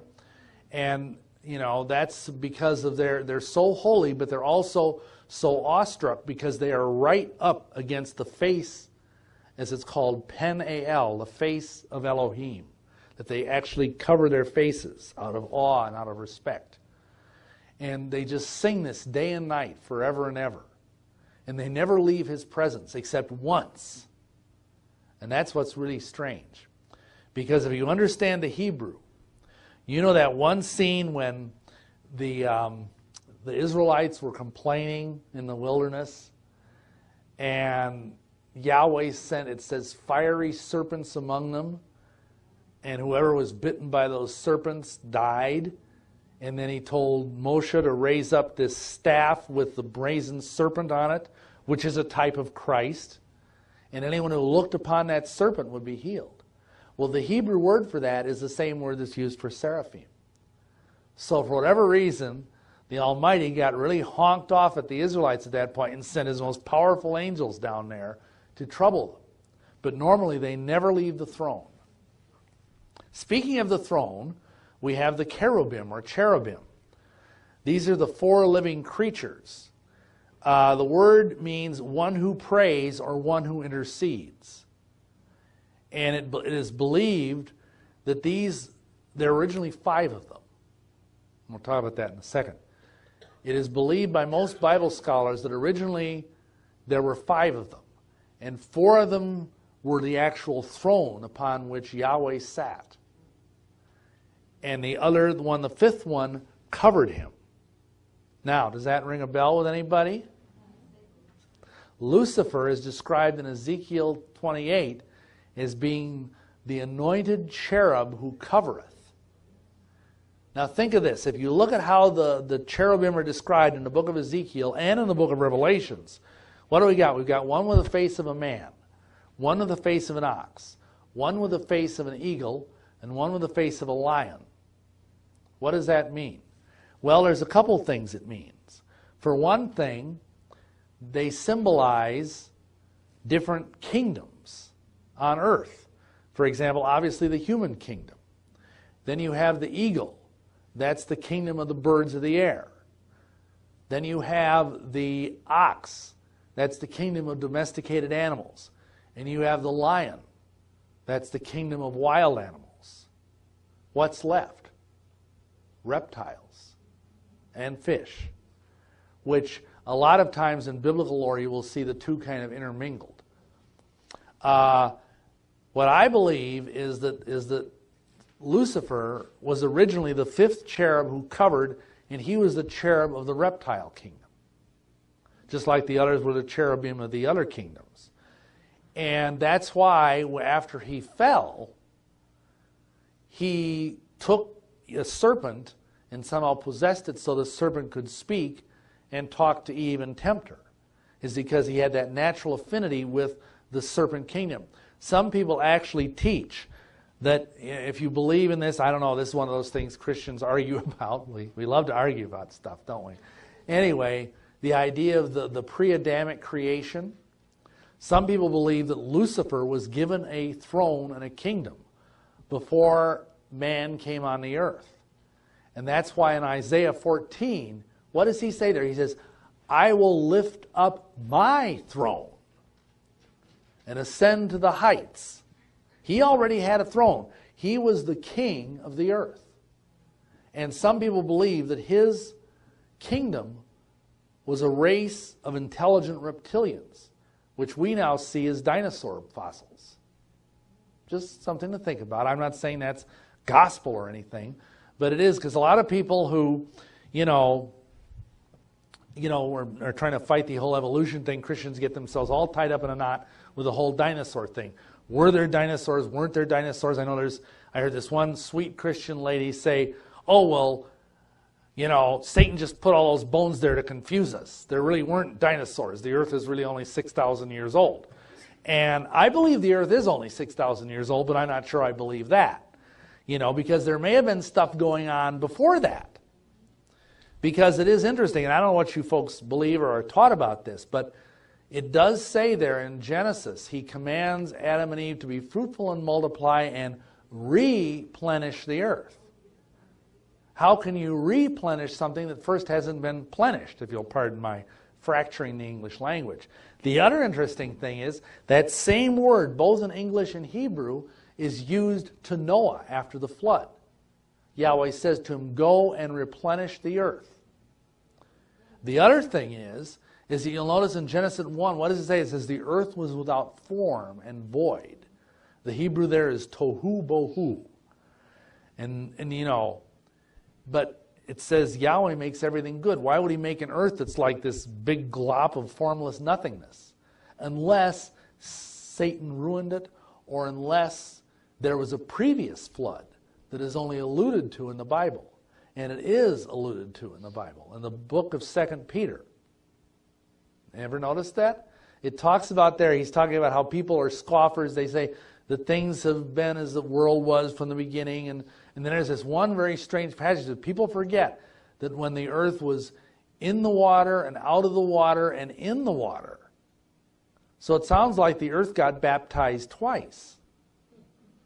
Once to get rid of Satan's kingdom, and once to get rid of the Nephilim in Genesis 6. Just some interesting suggestions. So anyway, my point is that if that's the case, then Satan, or Lucifer as he was known, actually his real name is Hallel, which means bright shining one. That was the name in the Hebrew. But Lucifer, when he fell, he took the reptilian kingdom with him, and that's part of the reason why there's such a kind of about serpents. I mean, most people don't like lizards and snakes and crocodiles, aside from that they eat you. But I mean, other than that, I mean, it just most people. I mean, I'll tell you, we used to have several pet snakes when we were witches, and in fact, we had a 6.5-foot boa constrictor. And I'll never forget one time, not one of the best nights of our life. It was right after we'd just done an equinox ritual in Milwaukee. And some nutball from the cult of Guru Maharaji threw a firebomb into our temple. Hey, you try having a firebomb thrown at your temple. You know, it was pretty. We were sitting around after the feast, kind of talking and having some wine and just socializing, and all of a sudden, boom! You know, because it was up in the attic, you see. And anyhow, of course, the first thing Sharon did was go and get her pet snake. You know, that's what you do. You get the living things out first, and then you take care of your property. And it was so funny because she still had on this long black robe from the ritual. And of course, you know how fire is, all the neighborhood people gather around. And she comes down, you know, she has long black hair, and she comes down the stairs with this giant snake wrapped around. And I'm wearing a scarlet robe because that's what the high priest wears. And we had this one fellow who was in our covenant. I felt so sorry for him. He was a fairly I think he was a doctor. And he was so freaked out by that, he never came back. Just that, you know, that had happened. And, you know, I think he was afraid that someone might find out he was a witch, you know. So anyway, I mean, snakes are amazing animals. But I really don't want to be around them anymore. Anyway. So the other part about these four beings is this. They're associated with the four brightest stars in the heavens, these four cherubim, and also the four corners of the zodiac. Some of you may know this. The four signs, I think they're the cardinal signs of the zodiac: Aquarius, the man; Taurus, the ox; Leo, the lion; and the Scorpio is the eagle. Now, I'm not saying that astrology is true, but how many of you realize there is a true biblical way of looking at astrology? Not like, oh, you know, who am I going to marry, and it's some kind of weird predictive thing or whatever. But the gospel is in the stars. And here's how it breaks down if you're interested. The man-faced cherub goes with Fomalhaut in the council in Aquarius. The lion-faced cherub goes with Regulus, which is the constellation of Leo. The serpent-faced cherub goes with Antares in Ophiuchus, who is a serpent or eagle. And finally, the ox-faced cherub goes with Aldebaran in the constellation of Taurus, who is, of course, the bull. Okay. What's interesting is that all of these stars are regarded as gateways. Now, I know some people teach that stars are angels, and that might also be true. But in the occult and in the world of UFOs, these are actually regarded as gateways into other dimensions. So Aldebaran, for example, is a gateway into the realm of Taurus, and so on and so on. You get the idea. So these are actually things you can target. And so, like, for example, when I was a witch, I would astrally project, and I would actually go into these constellations and use them as ways to get through various paths to do various magical things. Then we get to the next thing. There's these various other high-level celestial beings. Thrones. Some people think thrones are the same as cherubim. Principalities, powers, world rulers. The Greek word that's used in Ephesians 6:12 is archons. And these are all very high-level beings. I personally believe they, and I think this is a fairly common teaching among people who are into this sort of thing, that these are beings that are over cities and that are over nation states. That America has a archon, a principality or a power over itself, as do all nations. Also, I believe that major religions have principalities over them. You know, Mormonism, Buddhism, whatever, that they all have angels, either good or bad, over them. And obviously, if they're a false religion, then it's got to be a bad angel or a bad archon or whatever you want to call it. Just like the nation of Israel has Michael. He's the great prince of the people of Israel. And he is their defender. Of course, what does Michael mean in Hebrew?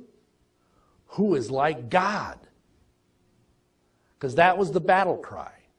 See, when Satan rebelled, when Lucifer rebelled in heaven, and he says, I will take my throne, I will be like the Most High, El Elyon in the Hebrew. I will ascend. Well, what happened? It says that the dragon and his angels fought, and Michael and his angels fought, and the dragon was cast out of heaven. And so it was like Michael's very name was saying, who could be compared to our God, our Elohim, Michael, who dares to say they are like Yahweh. That's basically what his name means. And it should be our battle cry as well. An interesting side note about the Archangel Michael. He's regarded in Anglican and Catholic circles as the patron saint of exorcists and of people who deal with the devil and who fight the devil. And there's a prayer which I had to learn as a little child.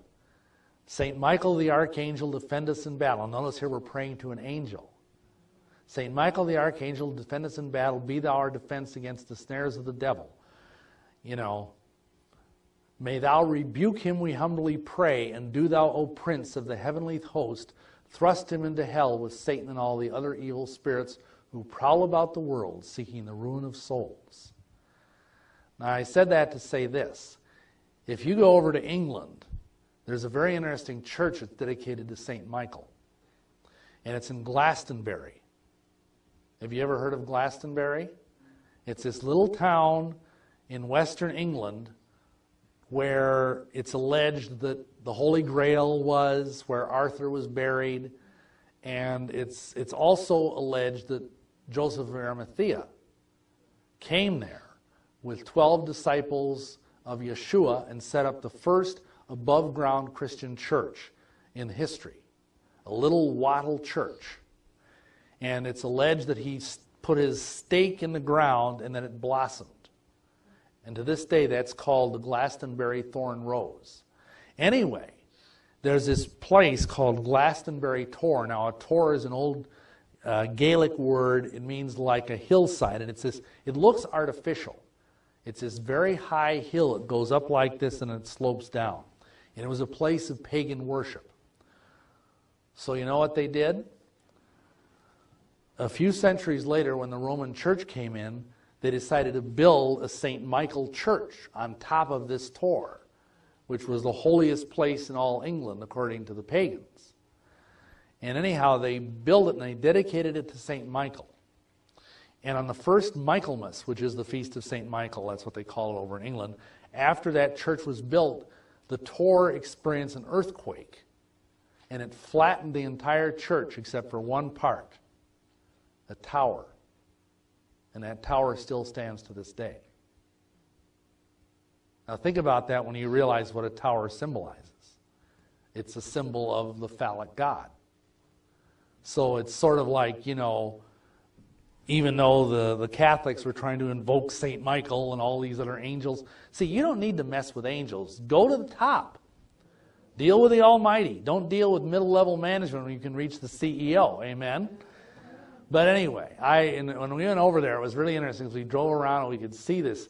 It's this naked hill with this one single tower on it dedicated to Michael. So anyway, this is the Celestial Council. Now, why am I talking about this? Well, it's important to understand this in the light of all this stuff about UFOs and the B'nai Elohim. There's the riddle of Psalm 82. I know a lot of Christians have wrestled with that psalm over the years. For example,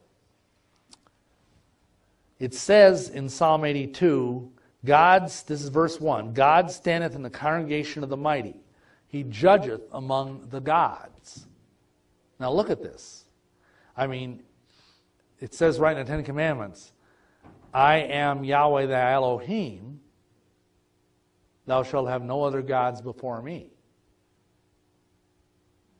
And yet here we're talking about gods. And then in the 6th verse it says, and this is the verse Yeshua quotes in the New Testament, I have said, ye are gods, and all of you are children of the Most High, but you shall die like men and fall like one of the princes. So obviously whoever these gods are, they aren't on the best side of the Almighty.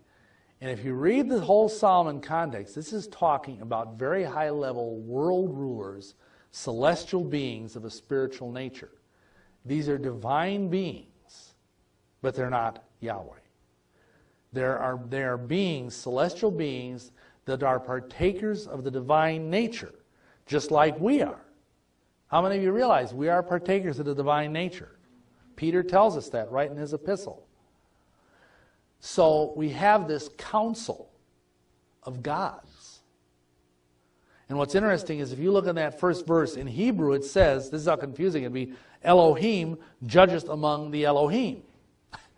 Because there's no capital letters in Hebrew. Amen? So we put that in there in English, just to distinguish that this is the Elohim.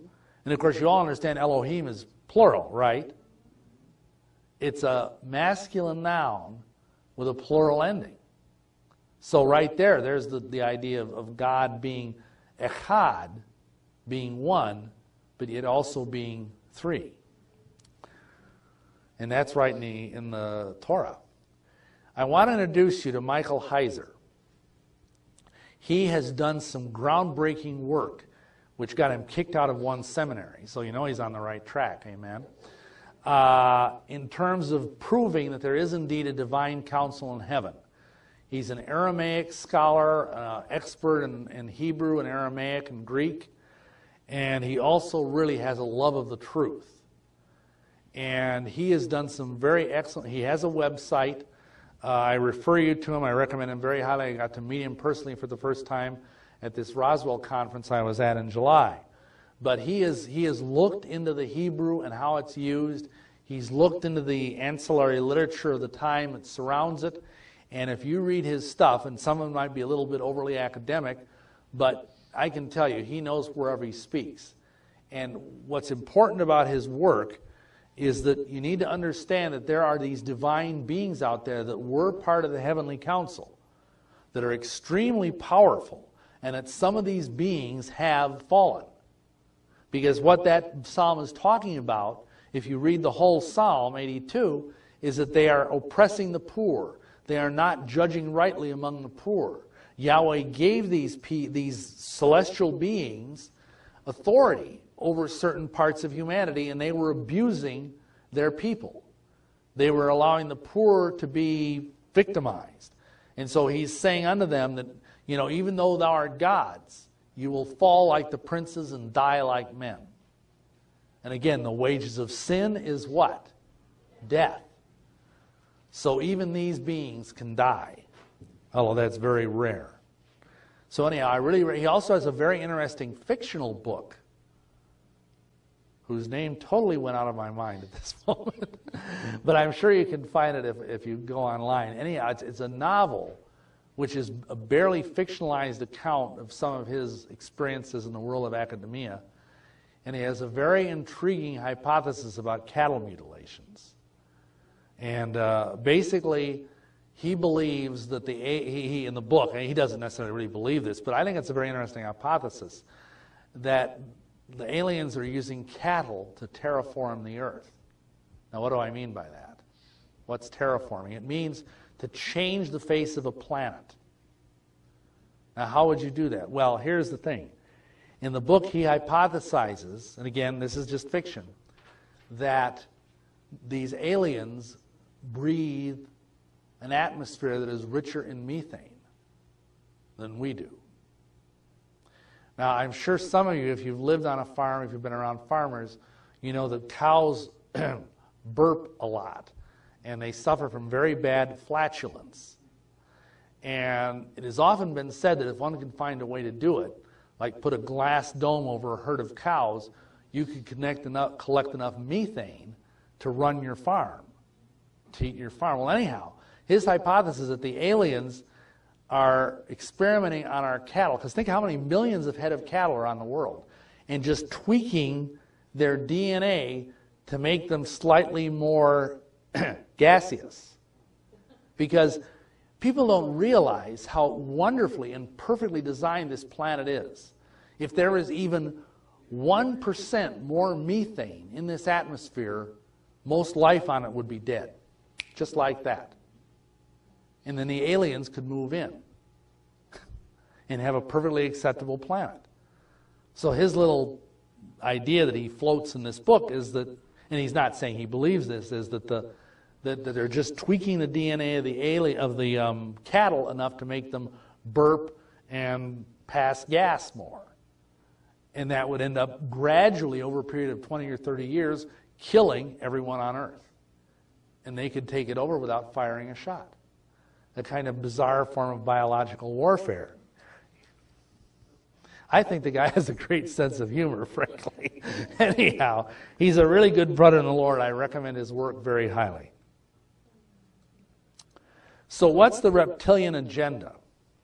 And I have to tell you, this is not a real reptilian. This is a thing from Jurassic Park. But some people who have seen these aliens, and I would agree, say they look just like velociraptors in the movie Jurassic Park. And they act about the same way. So these once divine beings now resemble their new father, the devil. And they seek to mingle the DNA of fallen angels with humanity. And as a result of this, Satan hopes to corrupt humanity even as he did before the flood. And this is very important to understand, because if they can corrupt us to the point that we, not we in this room, but we as a race, are so full of fallen DNA, angel DNA, that we can no longer accept Christ. We can no longer make a decision for Christ because our wills have been so corrupted by this sort of thing. You're talking about a very dangerous situation here for humanity.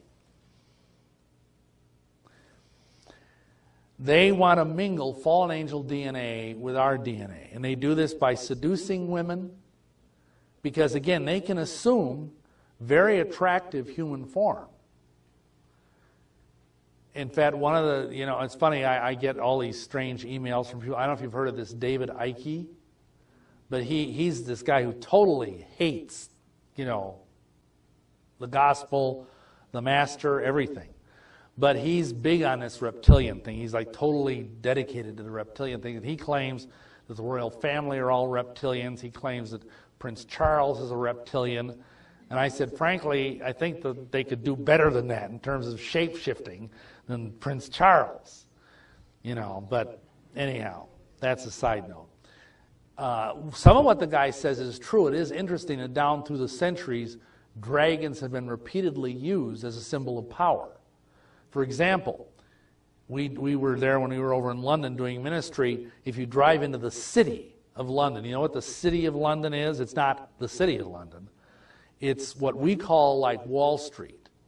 They call it the city. And it's like this interior little enclave within London where all the financial bigwigs are, all the big bankers, all of the movers and shakers, just like we have Wall Street. Well, anyhow, right at the entrance to the city of London are two giant black sculptures of reared-up dragons. Isn't that interesting? And of course, some of you may know the symbol of the Kingdom of Wales is a dragon. And of course, the famous King Arthur, you know what his last name was? Pendragon, which means son of the dragon. And of course, there's also Dracula, whose name means son of the dragon in Romanian. It's funny how often you see these dragons being used for stuff like this. But they can also assume human form and seduce women. Or they can even, there's some women who want to come to them and have sex with them even as lizards, which to me is, you know, way beyond kinky, but we won't even go there. The other thing they do is they abduct and or rape women, either the typical UFO abduction or else satanic ritual context, as many people have seen these lizard-type beings in satanic rituals and assumed, probably rightly, that they were fallen angels. Excuse me.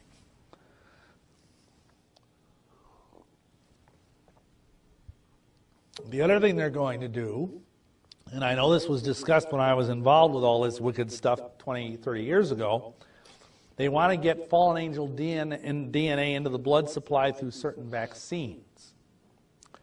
And we all know there's already a lot of nasty stuff in those vaccines. But black magic and black science may have generated the HIV strain.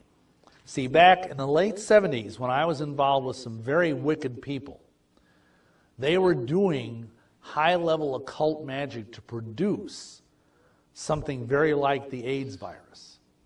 I don't know if they're responsible for it, but you see, when you put black, and I don't know if you know what I mean by black science. I'm not meaning African-American scientists. Black science is undercover science. It's science that is kept from the common people.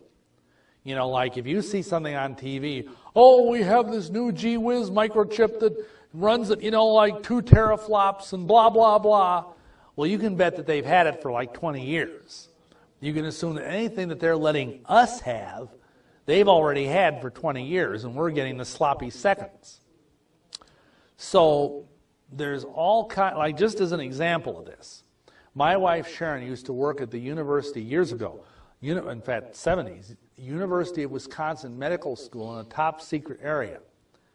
And they were cloning bodies and body parts back then at the University of Wisconsin. And that was like in 1975. That's 30 years ago. And now, oh, well, we're almost ready to clone a person. We don't really want to do that because it might be illegal or immoral. They've been doing it for years. They've honestly been doing it for years. And the kind of occult stuff that was being done involved actually reaching into DNA and twisting and transforming the DNA. And I think this is one possible scenario for the mark of the beast. Because these people have plagues in the wings, which makes Ebola look like, you know, a case of the measles. And what I think might very well happen is they're going to, somewhere down the road, introduce a just incredibly scary plague on the earth. Something where you're, you know, bleeding from every pore and, you know, horrible stuff happening. And then they say, oh, but guess what? We found the vaccine. But the only catch is you have to bow the knee and worship our great world leader who gave us this vaccine. And then you'll get your shot in the arm and you'll be safe from this horrible disease. And when they give you that shot in the arm, they will give you what scientists call the luciferin gene. That's actually what they call it, the luciferin gene. It's a gene in our genome that glows green under an electron microscope. And some preachers believe, who have studied this, not scientists, but preachers, and again, I'm not a scientist, I'm just a mere preacher, that this is what came into Adam when he fell. And what they're trying to do is they're trying to promulgate even more of this. That this is like the death watch beetle that's inside of every human being, this Luciferian gene. And once you get this in your system, you're lost. You'll never, I mean, if you're, you know, if you are a Christian, I don't know what it would do to you. But if you're not a Christian, forget it. Because you realize the human body, the human genome, has tons of what they call junk DNA. Now, what does that mean? It's DNA that either seems to not have any purpose, or else we haven't figured out what it is yet. A significant part of the human genome is this junk DNA. And what the plan is to have these Luciferian genes take over all of that junk DNA. So instead of there just being one, there might be hundreds. And what's going to happen then? You see, I personally, this is my only belief, and I can't support this except just it makes sense, that before Adam fell, there was no junk DNA. Everything he had was working on all cylinders. Because, you know, Yahweh don't make junk. You know, but when he fell, then a lot of his abilities went away. His mind became darkened and clouded by sin. You know, the death entered the world. And what do you think the impact of this is going to be if all of this fallen DNA is mingled in massive quantities with people? So, you know, when you consider the nasty stuff that is already in vaccines, you know, and if you've heard my medical conspiracy video, you know I kind of get on the tub and thump against vaccines. But I believe they're extremely dangerous and that they're being used to introduce all sorts of nasty stuff into the general population. But this, to me, is a very possible thing because it's more subtle. I mean, everybody and their brother nowadays knows about mark of the beast. Yeah, you get this tattoo on your arm, you get this tattoo on your forehead. Everybody who saw it, remember those movies that came out in the 60s? You know, if you were, I mean, I saw them after I was saved years later, but, you know, I forget what they were called, The Thief in the Night, and there was like 3 or 4, and they're kind of cheesy looking today because they look kind of dated and everything. But, you know, they were a good effort at the time. And, you know, but everybody knows about that. A lot of people aren't going to fall for that or else they won't care. This is scary enough and subtle enough they might very well care. Magical seduction. By now, hundreds or perhaps thousands of women have been impregnated by the B'nai Elohim. And I've met a few of their offspring over the years. We've ministered to a few of them. And guess what? They can be saved just like everybody else. They can be set free just like everybody else. Just because they had bad parentage. That doesn't matter. Because as long as they have human DNA, as long as they have human free will, they can still come to the cross just like everybody else. Met this one young lady. She had already been set free, but she was the product of a fallen angel union with a high-level witch, Satanist. And the only way you could tell her is anything a little bit different about her. She was very pallid, very pale, very black hair, which isn't that uncommon. But if she took off her dark glasses, have you ever looked into the eyes of a goat? They have kidney bean-shaped pupils. And that's what her eyes were golden. And she had no eyelashes, and her pupils were kidney-shaped, not round like normal human beings. So she was saving up her money at the time to get special contact lenses. But until then, she just had to wear dark glasses whenever she went out in public. But she loved Yeshua with all of her heart. And she was so grateful that he had set her free from all of that. And we've had several young people like that. Most of them, you know, in their late teens, early 20s. So don't lose heart. Even though some of this stuff seems pretty over the top and pretty scary stuff, hell hath no hurt that heaven cannot heal. Just remember that.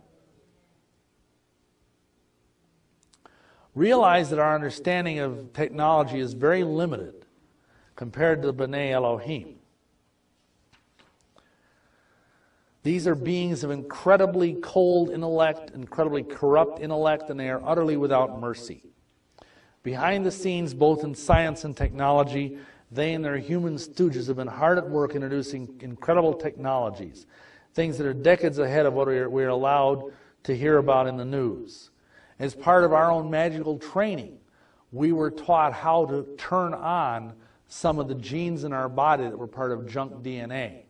Now, I had no idea, that was 20, 30 years ago, how that has impacted us.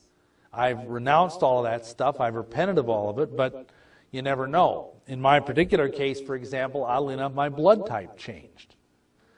My RH factor, I used to be, I can never remember which is which, O negative, and now I'm O positive. It's one or the other. And that's supposed to be impossible.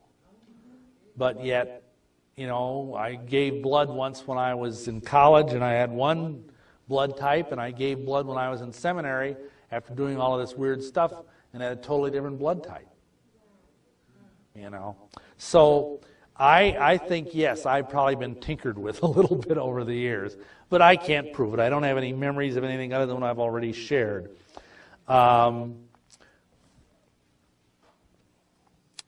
There's been dark hints of this stuff in the past. Occultists and authors like Aleister Crowley and H.P. Lovecraft wrote of these mysteries more than 80 years ago. Crowley talked about this being that came to him. I'll talk about that in a minute. Let me talk about Lovecraft first. Lovecraft was a novelist who was a very strange individual. He never married. He lived with these two maiden aunts as kind of a recluse in Providence, Rhode Island, and he wrote these very weird stories.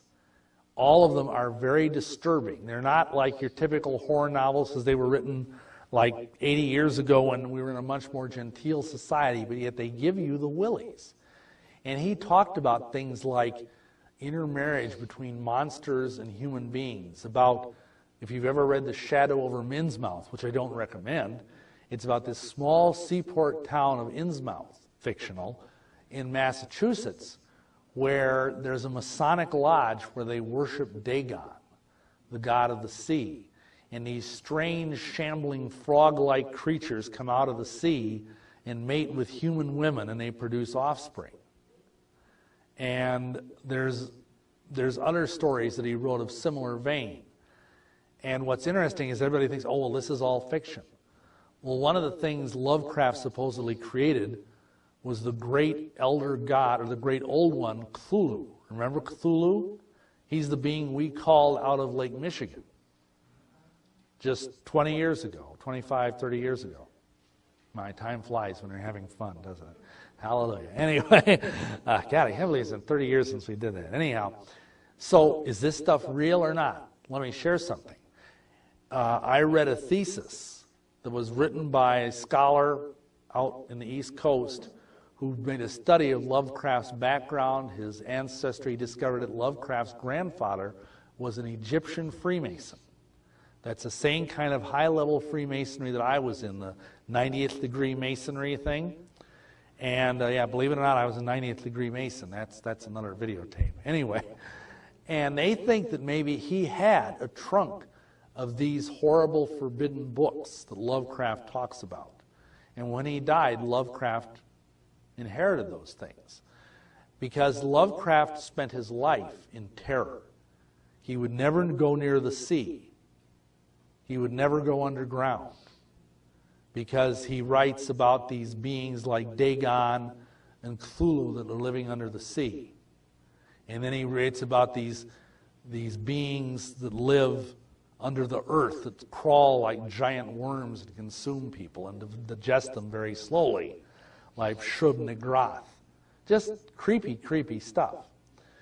And then there's always the crawling chaos in Nyarlathotep.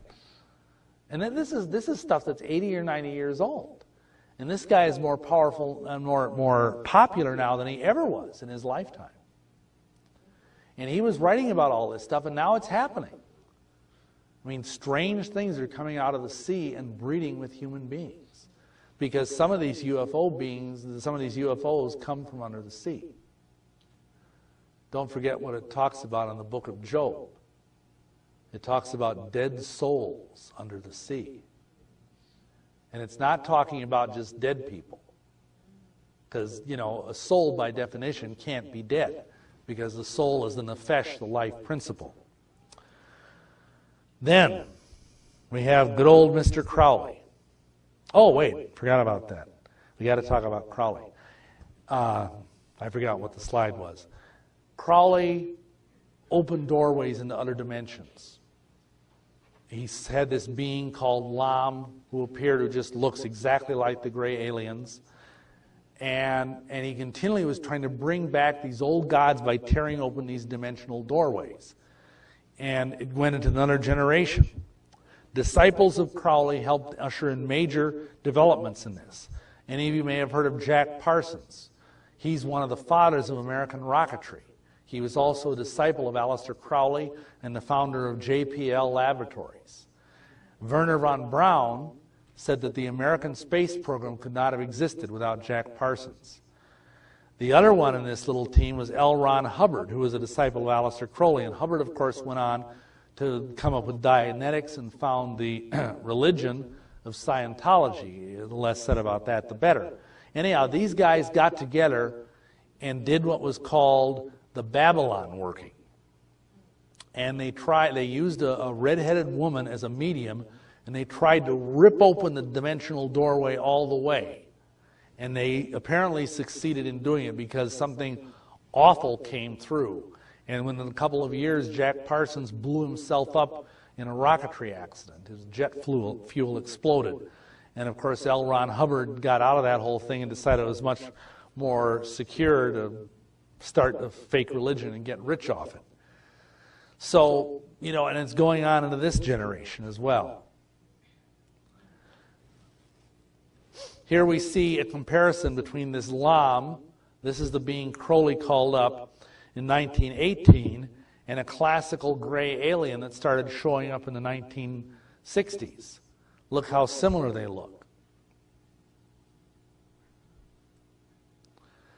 As I said before, these were workings that were intended to open up doorways into other dimensions and permit dark gods to come in and resume their reign on earth. See, in this cosmology, these beings believe that the good gods, like, the God of the Bible, they came and threw these people out and cast them into other dimensions where they're trapped. And so these nasty black magicians are trying to awaken them. And look what has happened in our world and in our society in the last generation, how much things have, I hate to say it, but gone to hell in a handbasket. And I think a lot of it is because of the magical workings that these people have done and the evil things that they've let into our society. Now, to bring this to a conclusion, that one of the things that really touched me when I was a young person, I was kind of into science fiction books. Got them at the public library, and one of the books I read was a book by Arthur C. Clarke, who is now the only living giant of the early golden age of science fiction left. There was this, they kind of called them the Blessed Trinity, so to speak, of Isaac Asimov, Robert Allen Heinlein, and Arthur C. Clarke. The other two have passed away. And Clarke is still alive, although he's quite old by now. Anyhow, he wrote this book in 1953, an incredibly provocative vision. And I need to share this with you because I think it'll help you understand what's happening here at the end of days. In this book, and the material in this book has been copied. You'll recognize some of the scenes that are also in Independence Day. Huge UFOs come to Earth. Giant UFOs are hovering over all the major cities. The Secretary General of the United Nations is contacted by these people who identify themselves as the overlords. And they say they are here to watch over us. And they will not let anybody see us until they've been here for 50 years. But the Secretary General is taken up every now and then to the ship to meet with them, and he looks at them through a one-way mirror, and he can't see them, but they can see him. And he meets with the overlord leader who's called Carolyn. What happens is 50 years after their arrival, they appear in person. And guess what they look like? They happen to be gigantic and red-skinned with horns and cloven hooves and a tail. These are the overlords. And they explain their purpose, that they have been here to watch us as we entered into our nuclear infancy, our development of an atomic bomb, of hydrogen bombs, of nuclear power and space travel, because this is the end of humanity's childhood. And they say that the children that are now being born on the earth will no longer be human. They will be superhuman. And that they're here to midwife this birth. And basically the story ends with children being born all over the world that are like prodigies. They're geniuses. They have awesome psychic abilities. And before you know it, the human race basically is ended. And this is where the famous line that Clark is often quoted as saying, he said, "The earth is the cradle of mankind, but mankind can't live in a cradle forever." And so basically the earth is destroyed in a burst of light, and all these superhuman children fly off into the cosmos. And that's childhood's end. Now this incredibly evocative vision is, I believe, very prophetic. That the beings that are now being brought into the world through this genetic manipulation, through the black magic and black science I've been talking about, the Antichrist was born in 1966, according to Satanists. On June 6, 1966, 666, And as he aged, and as he matured, they started targeting, beginning with my generation, the baby boom generation. Look what they did, drugs, alcohol, free sex, all of this bizarre stuff. They introduced the use of powerful hallucinogens that were originally developed by the CIA.